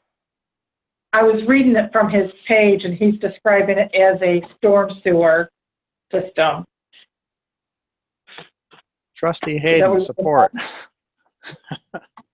Yeah, I think if I could say, stating that we accept the bid of $204,925 is appropriate, and if we're accepting their bid, we're accepting it subject to their exceptions.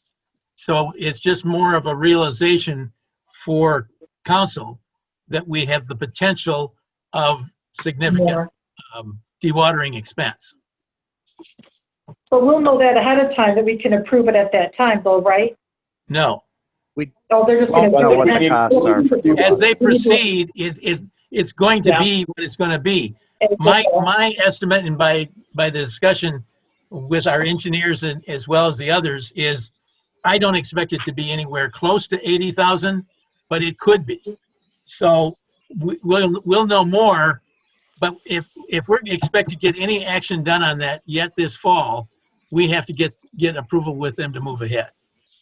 So Dale, are you suggesting that the motion should include the 204,925 plus a worst case scenario on dewatering at $80,000, and then some additional expenses on the testing fee, survey stakes? That's going to cost, so maybe some additional, maybe $1,000 to $2,000 on testing and survey staking, and then the land restoration. I thought the landscape restoration, I thought Bob said he and his team could do that. Once they get it level, then Bob would take it over.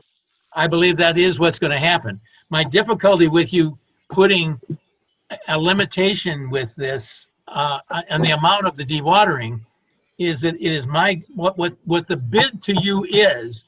They are willing to do the job for this, but they're not willing to have any of the dewatering expense as part of that. My guess is that if you say to them, here's the limit to how much you can spend on dewatering, they're going to say, no, we won't do it then, because we're not going to be responsible for any of the cost of dewatering. It is going to be whatever it is. So I don't think that you can make that limitation, because that's not how it's been presented to you. So you're recommending that we just accept their bid as presented with the limitations with the included in it. knowledge that this is an unknown expense. But one of the reasons we did the test well for this and how we're going to end up with it, we don't know. I asked the potential contractor at the last meet at our meeting with them. I told them that this is the community, that this is a project that we want to move forward on, we want to deal with, but it's not a community with unlimited means. And so we have to be as careful and prudent as we can. And I re-emphasize this constantly with our engineers. So between the engineers and the contractor, and with Bob, and Bob is very, very good at being, for lack of a better way of saying it, cheap in respect for the village in doing things. He's all over this project, yeah. Sorry. Go ahead, Dale. Yeah. Sorry. Well, I'm just saying, neither Bob nor I are going to spend a penny more than we have to in dealing with this. But this is a real concern. And the other concern that I have with it is, as we dewater, we have the potential of affecting people's properties. So all of that we're looking at very carefully to have the least negative impact that we can. But I think the only way we can move forward on this is by accepting what their bid is with the terms they have in them. I'm good. Yep. I only have one more question, Dale. We do have people in that area that probably still have shallow wells. Would this possibly affect their well system? Yes, absolutely. I'm very concerned about that. And then again, is what I say, as we move forward with this, we're going to have to try to build into this, in the process, a monitoring system and some control system to see that we do no harm. And that was my concern with limiting the dewatering funds, is the concerns with the neighbors and, going cheaper or not fully doing it, making sure that we do this right for the neighbors. That's my big concern with putting the limit. Well, we're going to be as careful as we can. But the thing I want council to be very careful with, I do not want to raise the spectrum of that we're an unlimited source to deal with any perceived problems with this. It would have to be something that's directly related to what we do. But both our engineers and Bob can help guide through that. And doing nothing already endangers many people's residences and businesses because of the current. Well, and leaving it as it is now is really not a choice. That's because right. the downtown businesses and the property owners in there are already in jeopardy because of the wet conditions of that property. Exactly. Right. All right. How soon can they start, Dale? I think in the middle of October. Okay. Great. So do we have any other questions or discussion based on the estimate that we received and the work being done? So my question from the motion, and based off of what Dale recommended, is that how the motion was read? And Courtney, could you read us that motion? The motion simply reads to hire Norm Ferguson Excavating for the village project. I missed the number. I was going to ask for that. In the amount of $204,925. All right, so that's basically what Dale's recommending, that we accept at this time, with the knowledge that there will be some additional cost to make the project work. Yep. All right. We're committed at that point. Yep. All right. I don't think it needs to be changed. Trustee Skornica, can you read that project number again for me? I apologize. Sure. 2019.270. Thank you. That must be on the back of the page that I didn't get. Oh, Yes, That's it right at the is. top, Courtney. it's right It was under the in the presentation. memorandum. Courtney, you're Yeah, good. I don't have the back page of any of them. Yes, every other page did not come through, so she missed page 1 of 5. That was the first backside. It was, yeah. It wasn't with what you received, Courtney. What's that? It was not in the items that you received. It was given later. Right. So I just want to make sure I had it right in the minutes. So Dale, and I know we're talking about in discussion and we're trying to identify the project number, but can you also give us the budget line item that money will be coming out of? I know we talked about it. It was a streets line item, but do you have a budget line item that we can attach that to? The principal source of funding for this is the major street fund. Right. That's the most I can give you right now. And we already know we probably will have to supplement some from the general fund, just not sure how much, depending on dewatering costs. Yep. And it is a significant expense to the village, and so the issues that were raised earlier by Trustee George are very legitimate, and it's not taken lightly. But frankly, I don't think that you have a lot of options except to move forward. Right, and just for clarity, we're talking the majority, 90% of this project coming from that major street line item. We're not talking a main portion that coming out of our general fund. So I just don't want that to be misunderstood. Right. Yeah, we have a fund balance, I think, of about 250,000 in the major street funds right now. Yeah. Okay. All right. Any further questions, discussions? Hearing none. Courtney, would you mind? Robinson? Yes. Skornica? Yes. Otsu? Yes. Ashman? Yes. George? No. Hayden? Yes. Bryce? Yes. Motion carries 6-1. Thank you, everyone. Next up is our Heritage Garden. And I'll send that to you, Dale. Okay. Matt and I have been discussing this over the last 30 to 60 days. There is some funding available through the DDA in the county to deal with this, and some individuals who've expressed an interest in helping us.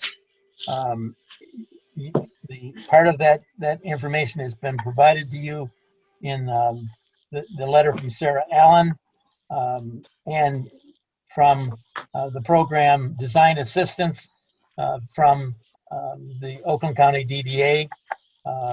This is really just an information for you because it's been a point of interest by the council for some time that we are moving forward as quickly as we can.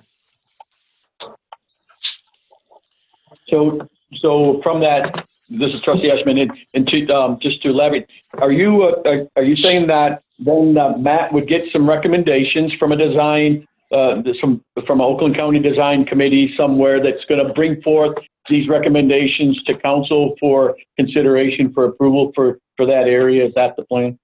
Well, it's a couple of things. One of the recommendation had been made, and I think it's pretty obvious to council that there is not much of any value left in that heritage garden to preserve.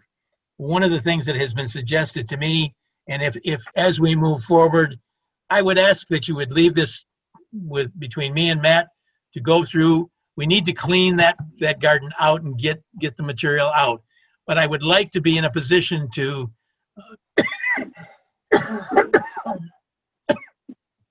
excuse me.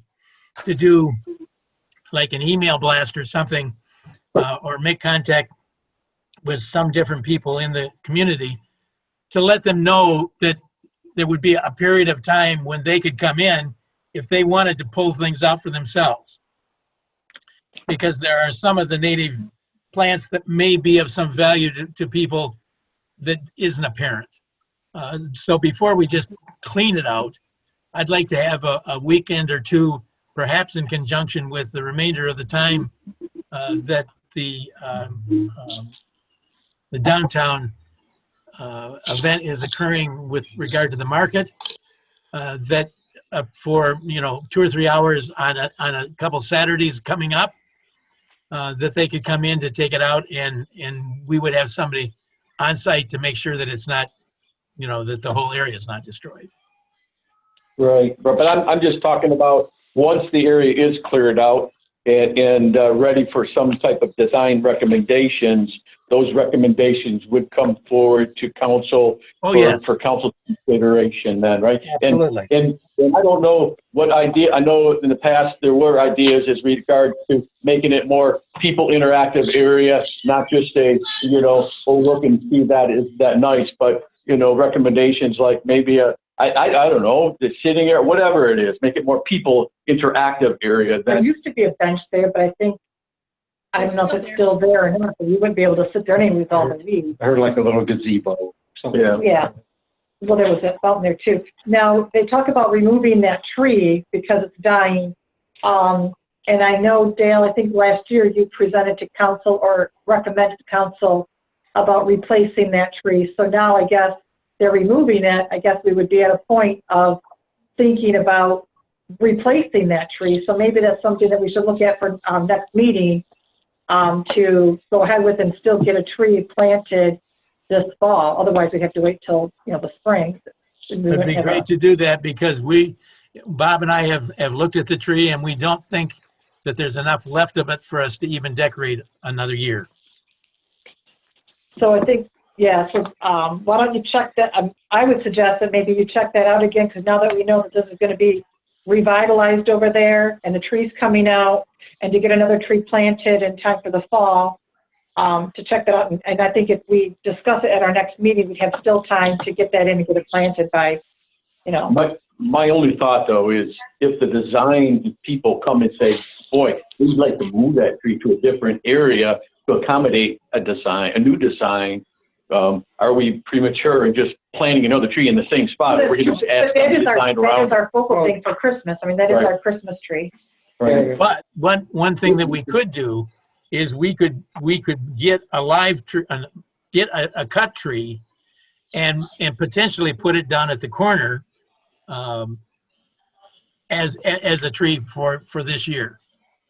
But then, just temporary. Yeah, that's I true. think it would be preemptive to do anything until we've received the items that we're requesting. We're asking for a design, we're asking for input, we're asking from those that are knowledgeable in this, and then we're going to go in there and do things. I think we should wait to see what their feedback is. Yeah, I think it'd be nice to see what sort of recommendations they have for the space first before we start taking too much action. Yeah. Well, I think that's probably saying. true, but I want to have you have in your mind this thought. We have done a little bit of checking, and for $250, we can get about a 14-foot tree, a Fraser fir, that we could install for this year. So what you're saying is you want to go ahead and cut the one down now, which I think we're all in agreement it should come down, and just do the temporary until the designs come in. All right. Yeah, until we do the rest of it, just put another cut tree, Christmas tree, a 14-footer down at the corner, across from where the township is. That's a good idea. Yep. Yeah. Okay.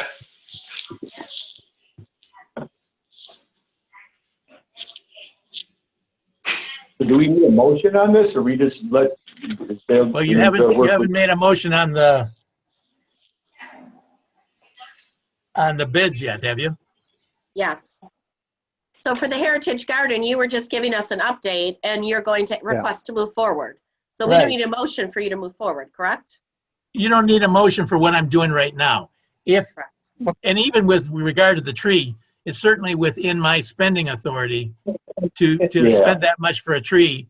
And unless someone has an objection, I'd like to move forward on that.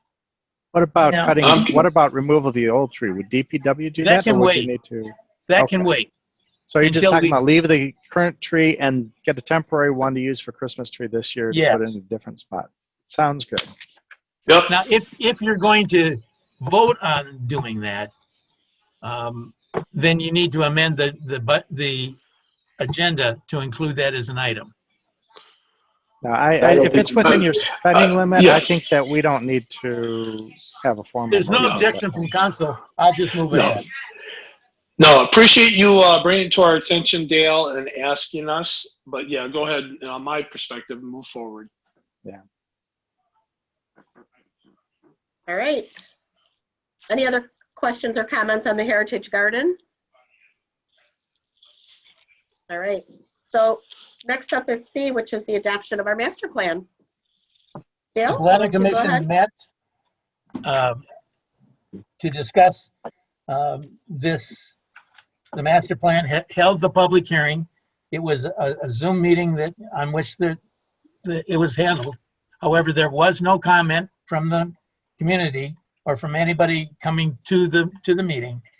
And at the end of a period for the open meeting, or the public meeting, I'm sorry, the commission voted 5-1 to recommend to the council the adoption of the master plan for dated September 20th, 2019, which has been on your village website for a significant amount of time.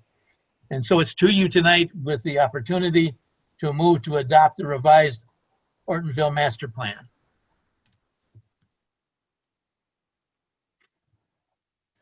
This is Trustee Robinson. I would like to make a motion to adopt the revised Ortonville master plan dated September 20th, 2019.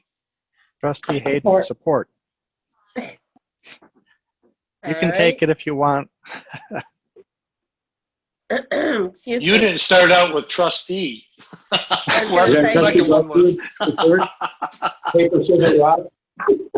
guys figure it out. What do you want to do?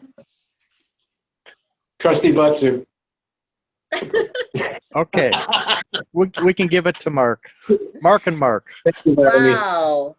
All right. We have a motion on the table by Councilman Robinson, supported by Councilman Butsu. Don't know where that came from. All right. So can we have questions or comments? I'll let them have it. Thank you, comment. Any questions or comments? Trustee George, I still have major concerns on the master plan for no trail development.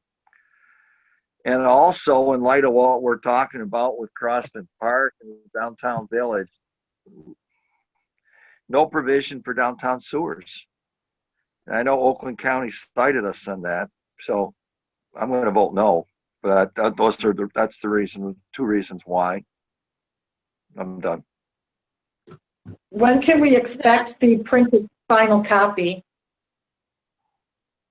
I don't know at this point.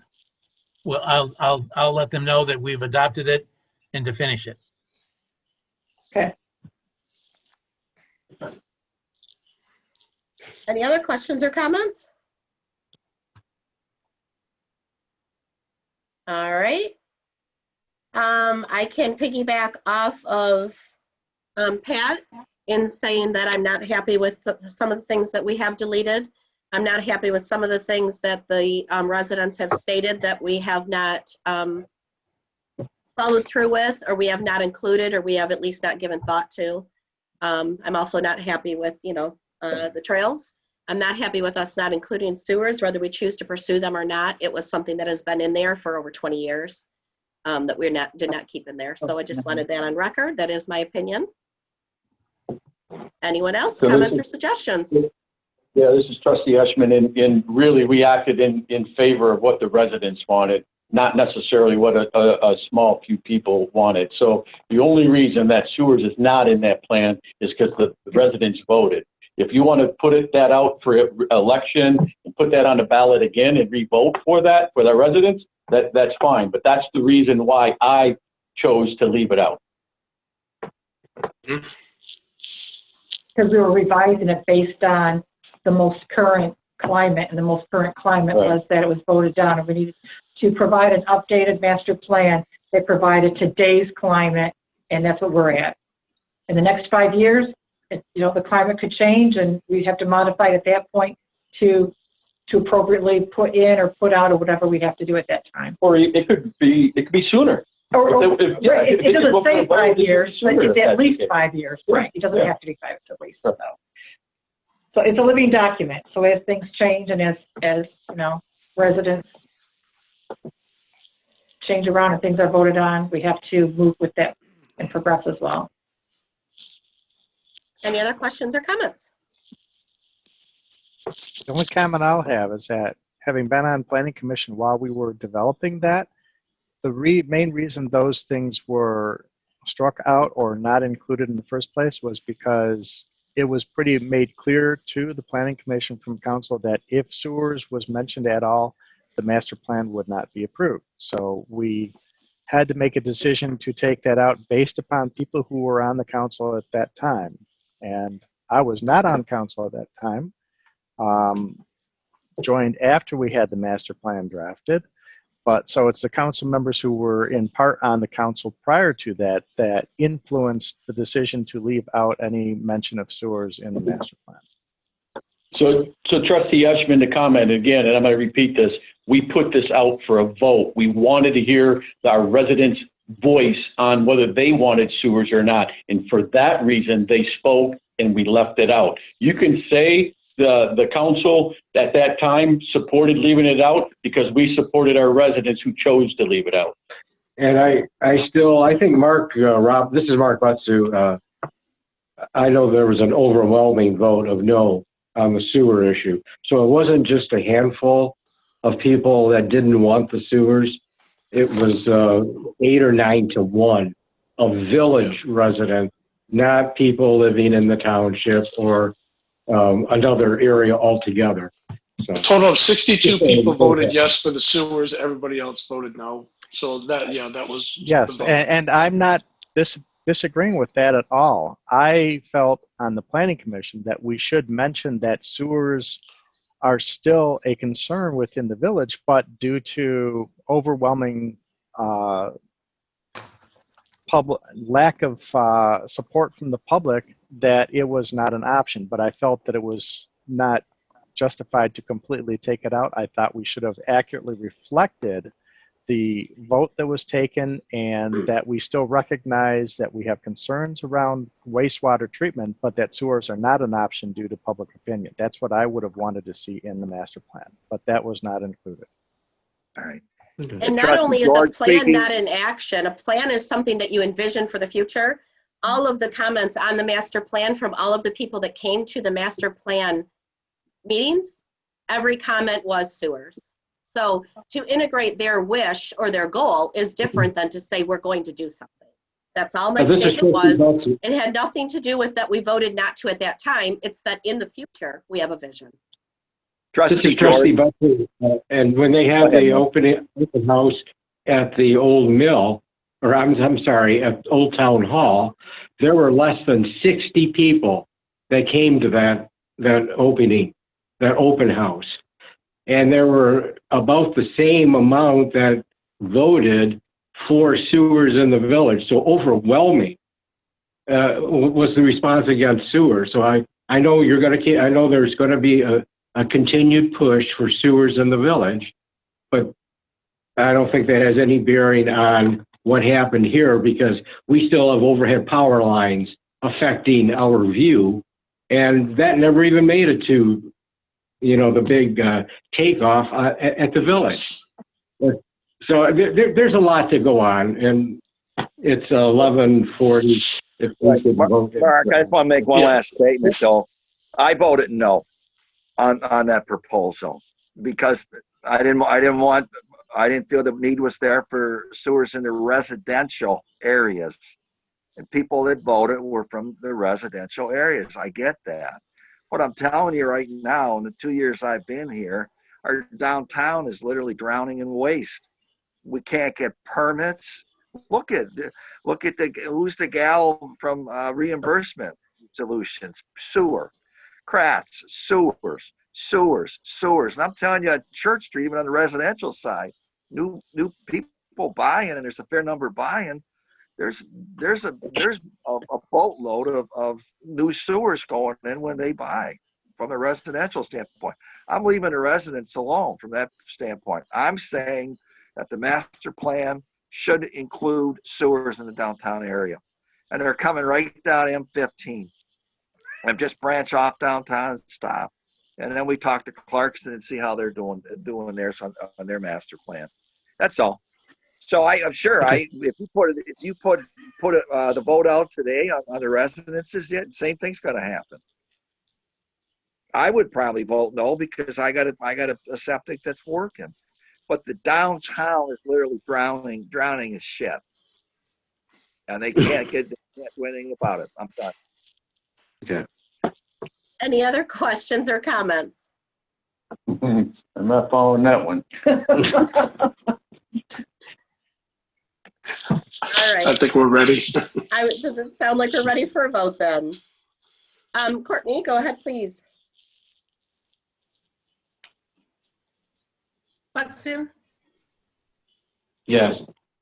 Eshman, Yes. George, No. Hayden, Yes. Robinson, Yes. Fornica, Yes. and Bryce. No. Motion carries 5-2. Next up is item D, which is our exit interview. She voted, I think. Yes, she voted yes. So somebody had that added. Who's going to be spearheading the exit interview discussion? I'll put that on there because it was missing from the agenda because council told her that she would be on the agenda in September. So with that being said, she's asked several times, and I don't know all the different discussions that have went on. I just know that she has been trying to get on the agenda, and for whatever reason, she has not been able to be on the agenda. She wants to come to full council to discuss what she has to say, and I think council needs to decide, okay, we're going to allow this, and if so, when, and why wasn't she put on the agenda, and let's move forward. Take care of this and put it behind us. So. I think there's what I heard, and maybe there's differences here, and I think that's one of the issues is Liz is asking for a close. I'm hearing from Larry and maybe Tanya that we don't need to do a close. We don't owe it to her to do a close. But my thought is we may not have to do a close, but why wouldn't we do a close? And why do you want it aired out? To me, we can keep it behind closed doors. We can learn from whatever she's got to say. I don't have a clue what she's going to say, but we can learn from it behind closed doors and move on. Our attorney, Gildner, has indicated to us that we are not allowed to hold a closed session for that purpose with a former employee. Okay. Even though it's not that we don't want to or might not. Larry, even though the allegations are against public officials. See, that's where the general law says that that we are entitled to have closed sessions when there's allegations against public officials. And that's what page is that? You need to be clear on what OMA says. If she is coming to make accusations or allegations against somebody, that's different from an exit interview. An exit interview is she gets a chance for her feedback. And OMA, even under OMA, if there are accusations or allegations against a public official, it is up to the person who those allegations are going against to request a closed session. I have no problem with any allegations or accusations being stated in a public open meeting. I have no problem with it, and I'm not going to request a closed session. So if I'm one of the people who has allegations or accusations against me, I don't want a closed session. I'm not going to request one. Okay. It is illegal for us to hold a closed session unless those that are being discussed are the people that request it. You cannot hold a closed session and talk against somebody. They have the right to be talked about in public. So it's really up to whoever she's claiming accusations against. It's those the public official if they want to make choice to leave it open or closed. I don't know. I think it's general law, not Open Meetings Act, but I think it's general law that. It might have it up. It's page It is 26. Open Meetings Act. And it is general law refers to OMA on page 26. If I could And just that is jump where in, it's discussed. my colleague, Mr. Gildner, gave an opinion on August 10th on this issue, where I could forward to the council again, but he gave an opinion indicating he believed that pretty much what's been said, that the former employee doesn't have the ability to have an exit interview in a closed session. But again, as was said today, a public official being investigated may have that right, but not the former employee. Yeah, and since this is not an investigation, this is simply an exit interview. People are always free to speak and say whatever they want about somebody. I don't think I'm getting formally investigated. This is not the case. This is Liz's chance to speak her mind. It's not that where I'm under an attack and have to defend myself. I'm just there to listen to what Liz has to say. If she doesn't like what I did and has things to say about my actions, then she's welcome to share that in a public forum as far as I'm concerned. Well, that's great. Then why do we keep putting, why do we just keep delaying this? Let's get it done. I was all Because for Liz getting has it requested a formal closed session for the last 3 meetings instead of an open session. And she knows the OMA rules and she knows the general law. And the question has been put back, please let us know when you're available. She has not been available at the last 2 meetings. It is a normal exit interview. She knows the questions. It's the same standard questions asked of every employee. Yeah, this no is just problem an with exit interview. It's not accusations. It's not an investigation. It's just an exit interview. I don't know why there's this big deal about it being closed. Well, then why was she sending all these emails this past like 3 or 4 days saying that? How come she's not on the agenda? She's been requesting for that. I'm just telling you what she wrote. I don't think anybody here can answer for her. Information. It would just be hearsay if anybody of us tried to say what.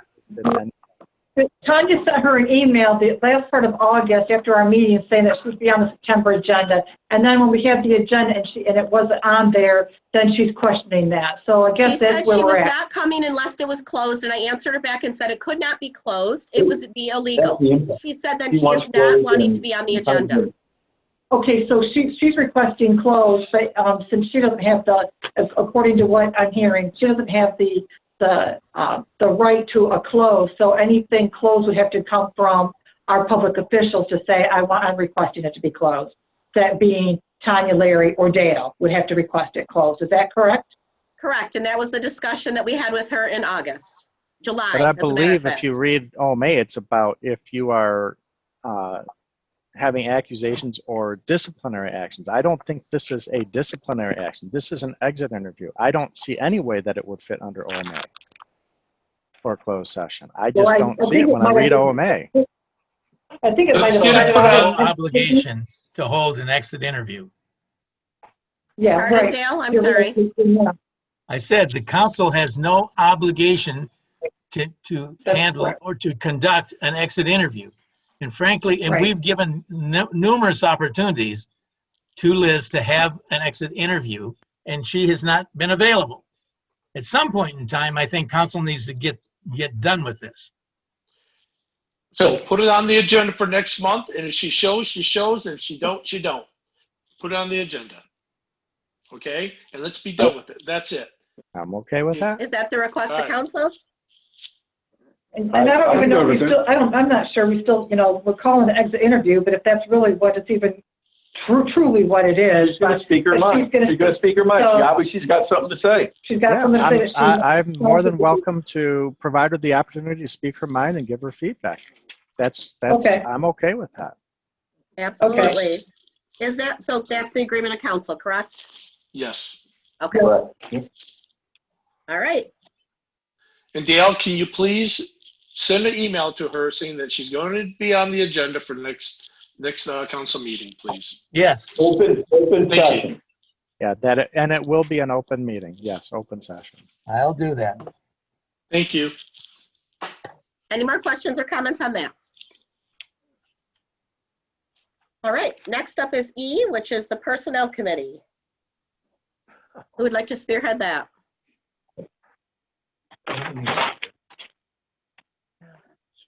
Well, I added that on there because I saw on an email from Dale today that you were going to speak to something on personnel. So since it wasn't on the agenda, I added it.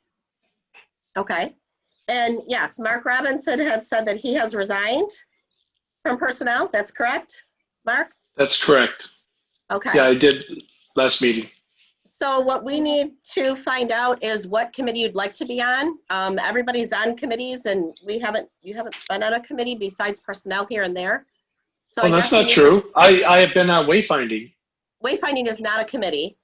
It's a subcommittee that we've created, but everybody's on committees, and that's what we do at the beginning of the year in January. So if you'd like to be on something, you kind of got to let me know what you'd like to be on, and we can kind of talk to What's people and see available? what we can rearrange. Nothing's Well, send me available an right email. now. We're going to have to rearrange, but I want like an idea like, hey, this sounds good or this sounds good. Kind of check and see what sounds good to you. Okay. So we can work some things out and we can try to figure out what's best. Okay. And that would be wonderful. Mark, do you want IT? I'm doing this request right now. You know what I mean? So I don't want to be, I don't That's feel fine. that I should be involved in that. No, not maybe, at all. Maybe, you know, the month after or whatever, after the investigation maybe, but not right now. You go ahead and figure out what's best and what you think Okay. sounds interesting, and we'll talk. Okay. All right. So that continues to stay on unfinished as well, along with the exit interview, which So- leads us up to the village manager's report, which is number 13. Wait, just a minute, back up, China, for a minute. Okay, so we're going to wait and see what Mark wants to do with the vacancy. But in the meantime, since we don't have 3 people on the personnel cannot be meeting because our rules and procedures state 3 people, because there are able people to take that committee. There's no reason for that to be vacant in more than a year. And then because more than a year. Yes, it is. we do have an outstanding, if we're not going to name a replacement, I think that we do need to consider how we're going to get any personnel matters taken care of, as far as the village manager has been here for over a year now, and he's due for a 12-month. We did find out earlier when personnel committee did a 6-month review. Council asked for that 6-month review. And we haven't received that. So I guess we need to figure out where we're going to be at with personnel matters if we're going to not be meeting. So if we don't have an answer to that, then I would make a motion that we disband the personnel committee. Well, so to answer your first question, there does not have to be all 3 people attending at any given time. If somebody's out of town or somebody's sick, that's fine. Second question, we already did his interview and we already gave council the response. Never have we received the actual, I'm sorry, I said interview. What do you call it? Evaluation. Never have we received the evaluation specifically. That's between personnel and the manager. We give a review of how the evaluation went. Never once do we ever received a copy of that evaluation. If you would like to do that, you're more than welcome to ask the manager for a copy of his private information. This isn't a game that we're playing. This isn't something that we're doing out of normal. We're not playing things that just because this is something that we want, you have to go through the motions to request and respect him. Third of all, the personnel committee hasn't met since then. Mark just chose to leave in September, so therefore we've been empty for 3 weeks. We will now pursue filling that position. There's not a concern with that. It's been open for much longer than 3 weeks. Come Yes, on, Tanya. over a year. Mark had I stated was the back on last for a month. meeting. Mark I stated was the last on meeting for that a he would like month. to There leave. was over a year. There's been basically a year without a third Okay. person on personnel. So Mark has decided to be on and off over the course of a year. We are now at the position where we need to fill that, and we will continue to work on that. We've been in that position for the past 12 months that we're saying, Tanya. How hard is it to pick one of the 6 people that here are on the call right now? Clearly, Dan, How hard is it? I would like it is to. difficult. I would like to respond to Dan. Until the change to our rules of procedure was made, it said up to 3 council members. It was not that we had to have 3 council members. Then you guys made the change to make it had to be 3 council members plus the village manager. Okay. However, in regards to whether we can meet or not, I have to say that there is nothing either on our rules of procedure or under Michigan law or anywhere in terms of a precedent that I'm aware of that says that, hey, if you have a vacancy in a committee, the committee cannot meet. That just seems completely contrary to logic. How long has our planning commission had an open seat? Are you going to say that we can't conduct any business on our planning commission because there was an open seat? If a council person suddenly left, would we be paralyzed because we don't have a full council? No, that's not the way committees or things like that work. If there's a vacancy, you have to fill it when you can, but the committee still meets and conducts business unless there's not a quorum, just like our council and planning commission does. Larry, you're part of the personnel committee, correct? Personnel committee, we just talked about it. IT is going to be looking into all the activities and communication around the personnel committee. The only 2 people that did not support that are, the personnel committee. Can you understand why we're concerned about the transparency or lack of transparency when the personnel committee continues to block whatever the heck they're hiding? Why would you hide anything? Why wouldn't you want somebody to be open and fill that vacancy as the way our policies read, right? The problem is I see too much politics in all of this stuff going on. Oh, is that what it is? Don't like it. So now it's I'm not up for election this year, and so I have nothing to hide. I've always pushed for transparency, and to be honest, I wish that in some cases we could be more open and share more information about some of the things we've dealt. But I would like to remind everybody on council, personnel committee, if you look at what our purpose is, we're supposed to be developing and reviewing our rules and procedures and policies and things like that and bring recommendations to the council. And what have you guys been meeting finish, every Colleen. month? Let me finish. I'm not done talking and you keep interrupting me. We are supposed to review policies and procedures and bring recommendations to council on changes that council can adopt. We do not directly take actions on our own. We bring recommendations to council. Now, this has been a very unusual year because of some of the situations going in the office, and it's not something that's really clearly covered under our roles and responsibility as a personnel committee. We're trying to do our best. But there's been a lot of very open and honest discussions with our staff, and I do not feel comfortable with sharing all the information that was discussed in those because they came and talked under a assurance of a certain amount of confidentiality that they could talk openly and candidly with us about these topics and not have it shared to everybody. So you are hiding things if from I'm council. hiding anything, it's only because I'm not hiding anything, but I'm trying to maintain and protect the confidentiality of the discussions and information that has been shared with me. We've tried to give updates best we can and still protect people's privacy. And that's my position. I wish we could have, I think that there are definitely a lot of areas where we could improve on that. And I'm interested to see what sort of things come up with this investigation of IT. But I have no problem with being asked questions, and to the best that I can, I will answer them. So really, one way to show that sincerity about really wishing to improve, wouldn't that help to fill that vacant position on the Personnel Committee? And why do you continue to block it? And you even said yourself, you're withholding information from council. That's lack of transparency. Things that we've been concerned about all along. Things that Trustee Robinson brought up earlier in our meeting that has concerns over it. That is why we're in the situation we are today. We've lost 2 employees because personnel failed to act, at least from the employee's perspective. And whether the employee's allegations are valid or invalid, that's not the point. The point is that we had employees come to personnel for assistance, and personnel has failed. And as a result of that, our employees have quit. So we need to find out why. And if the personnel, if the job, if you will, was bigger than what personnel could handle, when we do our committee updates every month in our meetings, then you should have brought in counsel and said, hey, there's stuff going on, or this is what's believed to be going on, whatever, but it's not to keep that and hide that from council. Those are our employees as well, and we decide on raises and this and that. And when council, all of us are mature adults, that when something is shared, that it would be shared with all of us, and we all know that we would need to keep that under confidentiality.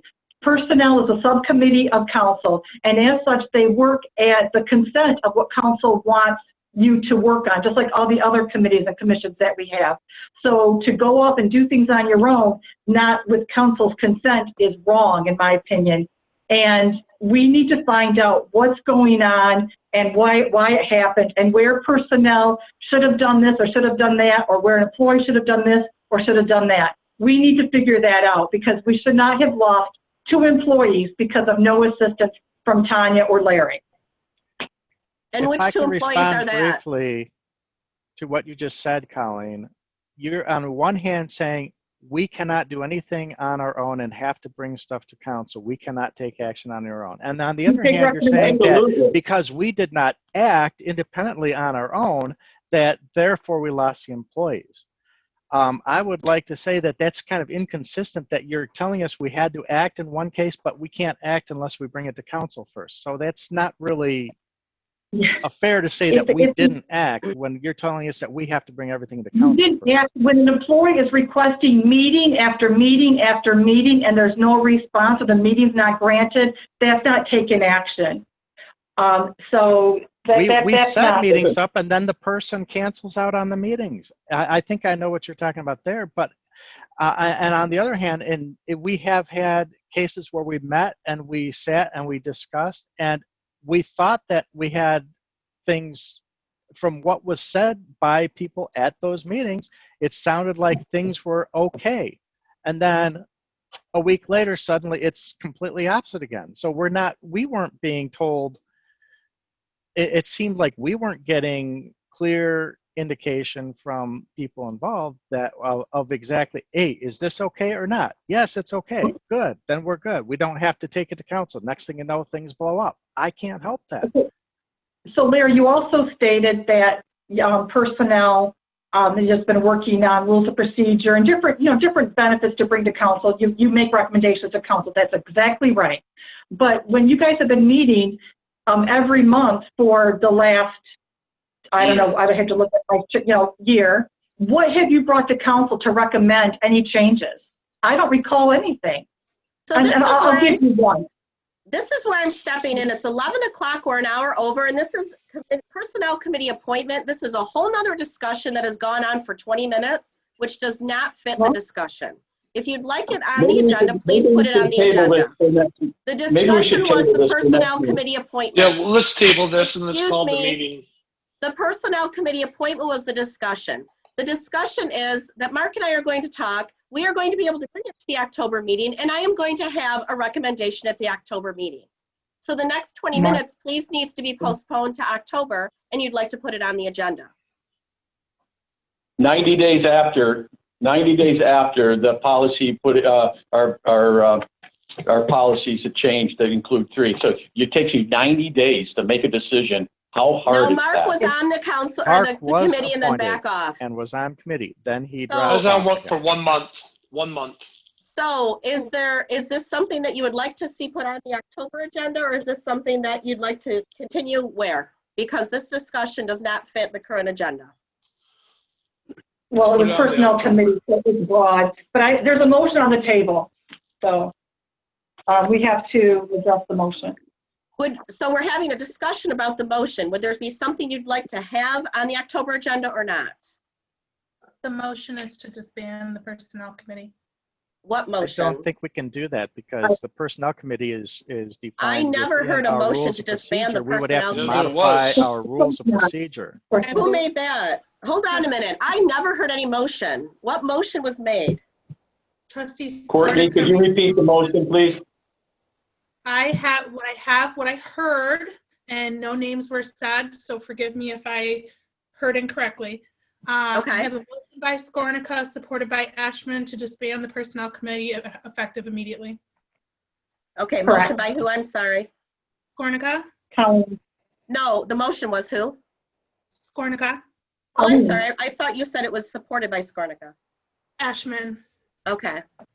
Can we Thank you. disband a committee without modifying our rules of procedure? No, we have to Because adopt the rules and rules of procedures, and the procedures notice has to be specify given committee. before the amendment. According to our rules on page 12, this happens every month. This is why we have an attorney present, because we do illegal motions that cannot happen. Council sets the committees.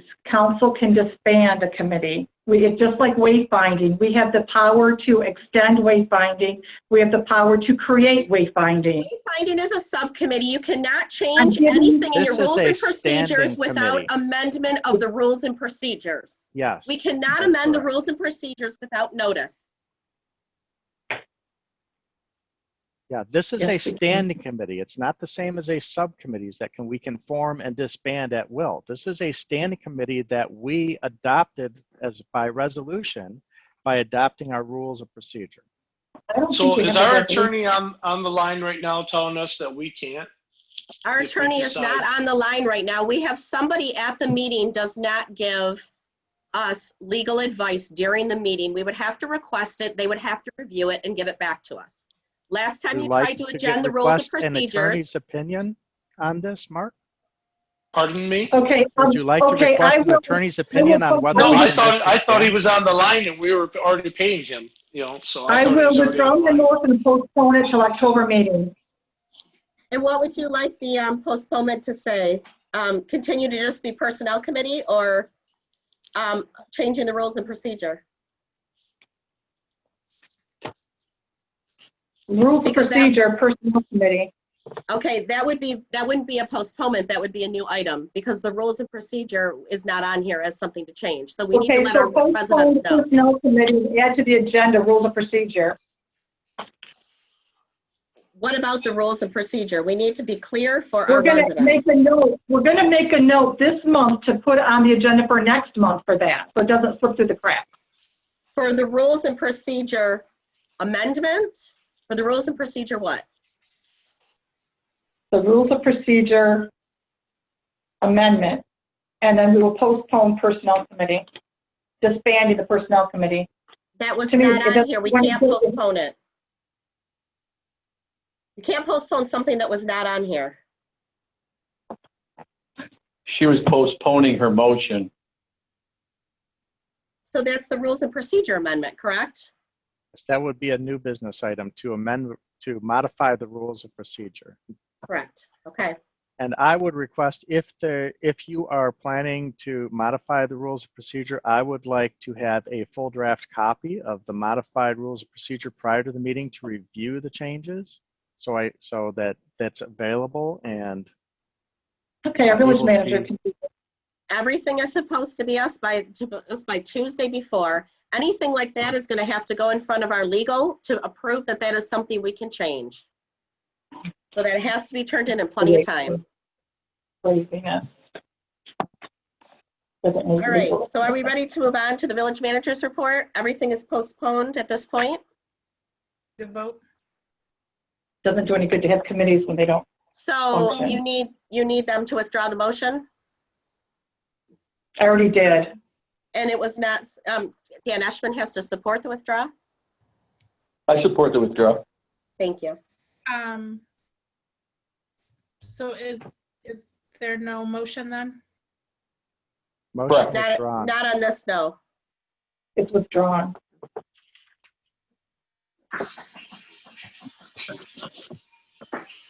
So what happens, we get too late and then we can't fully get things done. So are we ready for the village manager's report next? Everybody's set at this point? Well, we're over another hour, so are we extending again, or what are we doing? Once we extend, that's it. We don't have to okay. vote. So Okay. now we are on Dale's village manager's report, which is item number 13. I have nothing to add to what I gave you in writing. If you have questions, I'll answer. And if we have questions, we were supposed to have let you know earlier. But if there's anything that has come up during the meeting extra, please let them know. No questions here. All right, of our last remaining public, do we have any non-agenda items from our comments from our public? Please remember you can enter it in the chat. You can unmute yourself, wave your hand, anything along those lines. Share with us any questions, comments. That is non-agenda items only.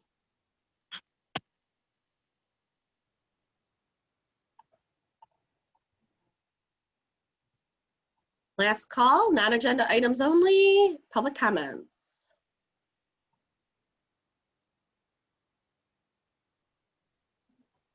All right, I see none unless somebody's typing slow. Next up is item 15. I'm trying to stall. Items from our trustees. So Colleen, we're going to start down on your side, please.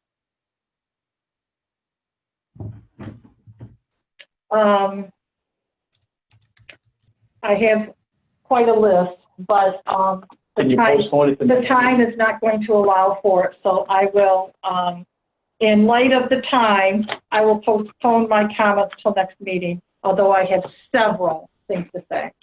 One thing I do want to say, though, is going back to Mark Robinson's motion on the IT investigation, we do need to amend that to include Ameriscan, because Ameriscan is the DOD. Mark, so Yep, I'm here. So what? Yeah. How do we have to amend it? I mean, can we just amend ask it to add, you have IT right in there. You just need to add Ameriscan as well. I don't think we can amend a motion that's already been passed and we've moved on past that agenda item. I think the motion has to be then, as it is. Make a new motion. Okay, then. Make a new And motion, I don't think Mark, we thank can make motions under items from trustees, can we? That go back to previous You can't make motions? motion on items that are not even on the agenda. I think that would have to wait till our October meeting if we Yes, it wanted was to add on the something agenda. to The that. IT investigation was on the agenda. It was And the amended. motion was We made and it carried, so you either have to do a different motion, which is, you're on items from trustees, you're not on that, you can't do that.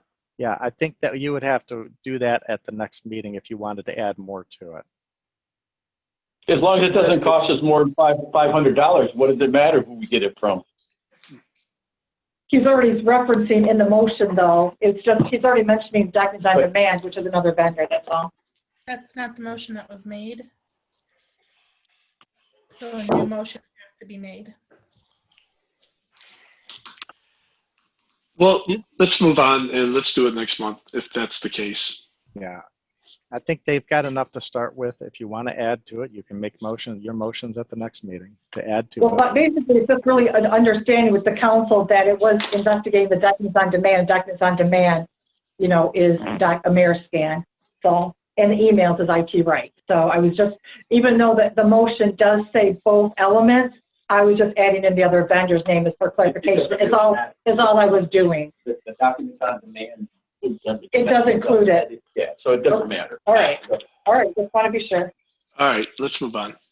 And I apologize, I thought you said in lieu of documents on demand, you wanted Ameriscan. I did not understand that you meant to clarify it as Ameriscan. That's my mistake, I'm sorry. All I was doing was just clarifying. Yeah. Okay, well, if it's just clarifying that the motion referencing documents on demand, that the vendor is Ameriscan, I guess the motion covers it already then. And Courtney, that Okay. motion does include I documents on just don't demand. need any praise next month about it. That's all right. I just want to make sure that motion includes documents on demand. If you give me one moment here. It did. It did. I do know it did. I got it verbatim from Trustee Robinson, so. Yeah, it did. It did. Because it did. Yeah. I'm gonna have to agree. Yeah, yeah, I'm sure. Aye, still in the meeting. Yes. Yep, still in the council meeting. In meeting minutes on documents on demand. So the only thing in the motion is the meeting minutes, the personnel meeting minutes. It doesn't reference it. To have IT committee in conjunction with IT Right conduct the following overseen by IT Right, the integrity of files related to who or how the meeting minutes on documents on demand were removed and later reposted, et cetera, et cetera. There's no, And then the email. there's no specific, That's for IT Right. Yeah, okay. Yeah. So you're gonna have to look at that and see if that's the correct information you'd like to have in the motion. The motion itself cannot be changed. It can be further amended and voted on, I believe, but Not when it's past the agenda item. right, it cannot be, you can't go back next month and change the motion. Correct. Well, council's already of the understanding that it's involved in documents on demand anyway. Clarification. It was just clarification. Yeah. Okay, we've gone past that, so. Yeah. Is there anything else, Colleen, that you had? No. In lieu of the time, I will forfeit my comments till next month. All right, so it looks like Mark Robinson, you're up. I'll pass. All right, Dan, please. Yeah, it's disappointing that it still takes 45 minutes to approve previous meeting minute draft minutes. I think it's uncalled for. I think it's unprofessional, and it shows lack of leadership in this office and who's running this council. And to run a meeting this long, and somebody's not clearly taking a look at how long it's going to take to run a meeting with these kind of agenda items, and to maybe either postpone them and or do whatever. But I think it's uncalled for, and I think it's ridiculous. I'm done. All right, it looks like Larry, you're next. What about Pat? Me? Yes, Okay, I'll go next. I'm going the other way. Isn't Just it real you, then quick, Pat? I'm going to say, Dan, 2 of the agenda items were added after the agenda was published. So the fact that we're this late partly has to do with the agenda items that were added after the fact, after it was published. I would also like to say I'm very appreciative that we came to agreement to have Halloween. I think it's going to be really good for our community. And we're starting our decorations, and I invite the community and everybody to check out our house as we get our decorations up. And I would also like to just express my wishes to Jenna, who still seems to be on the meeting, that you've seen some of the issues you're dealing with, and I'm hoping that when it comes to the meeting minutes and getting things published out on time, that you can hopefully be a big help to us in the future with getting these things in order better. So I'm looking forward to that too. That's it. Thank you. And how about Pat? Oh, I think I'm better just to hold it in. I'm done. Thanks. All right, that leaves Mark. Mark has nothing to add tonight. I'm done. Thank you. All right, well, thank you very much. I do second that we welcome Jenna with us, and we hope that she has just as much fun as we do at the council meetings. We also send Mike our best wishes and see him off. I know he's super excited about his new job. And we look forward to CERT's assistance with Halloween. And thank you for being on board all the way and not hesitating to jump in. So that's all I have. We are looking for somebody to make a motion to adjourn. I make a motion to adjourn this meeting. Do we have a support? Hold on, who's supported? Everybody. I need a support. Trustee Butsu. This is Trustee Robinson. I made the motion. So we have a motion by Councilman Robinson, supported by Councilman Butsu to adjourn at 11:20. Can we have a vote, please? Uh-oh. You lost. I think we lost the call. We lost the call. Well, we still have a quorum. Huh? No. Oh, we do. We're missing There's one 4 more. of us. Yep. 1, 2, 3. Who's our fourth? We have 3. Okay, go ahead. Somebody can run in here and, No, we got Pat George, Mark Robinson, yeah, go Larry ahead. Hayden Tanya and Bryce. Tanya Bryce, yeah. Butsu, I only have 3 fingers right now. Eshman, Support. George, Yes. Hayden, Yes. Robinson, Yes. Kornica, Yes. Oh, she was on. and She's Bryce. behind Dale. Yes. Motion carries 5-0. Thank you very much. We appreciate you, Pete. Thanks for joining us tonight. Night, everyone. Hey, Have a good night, Pete. evening. Thanks, you too. Good night. Bye-bye.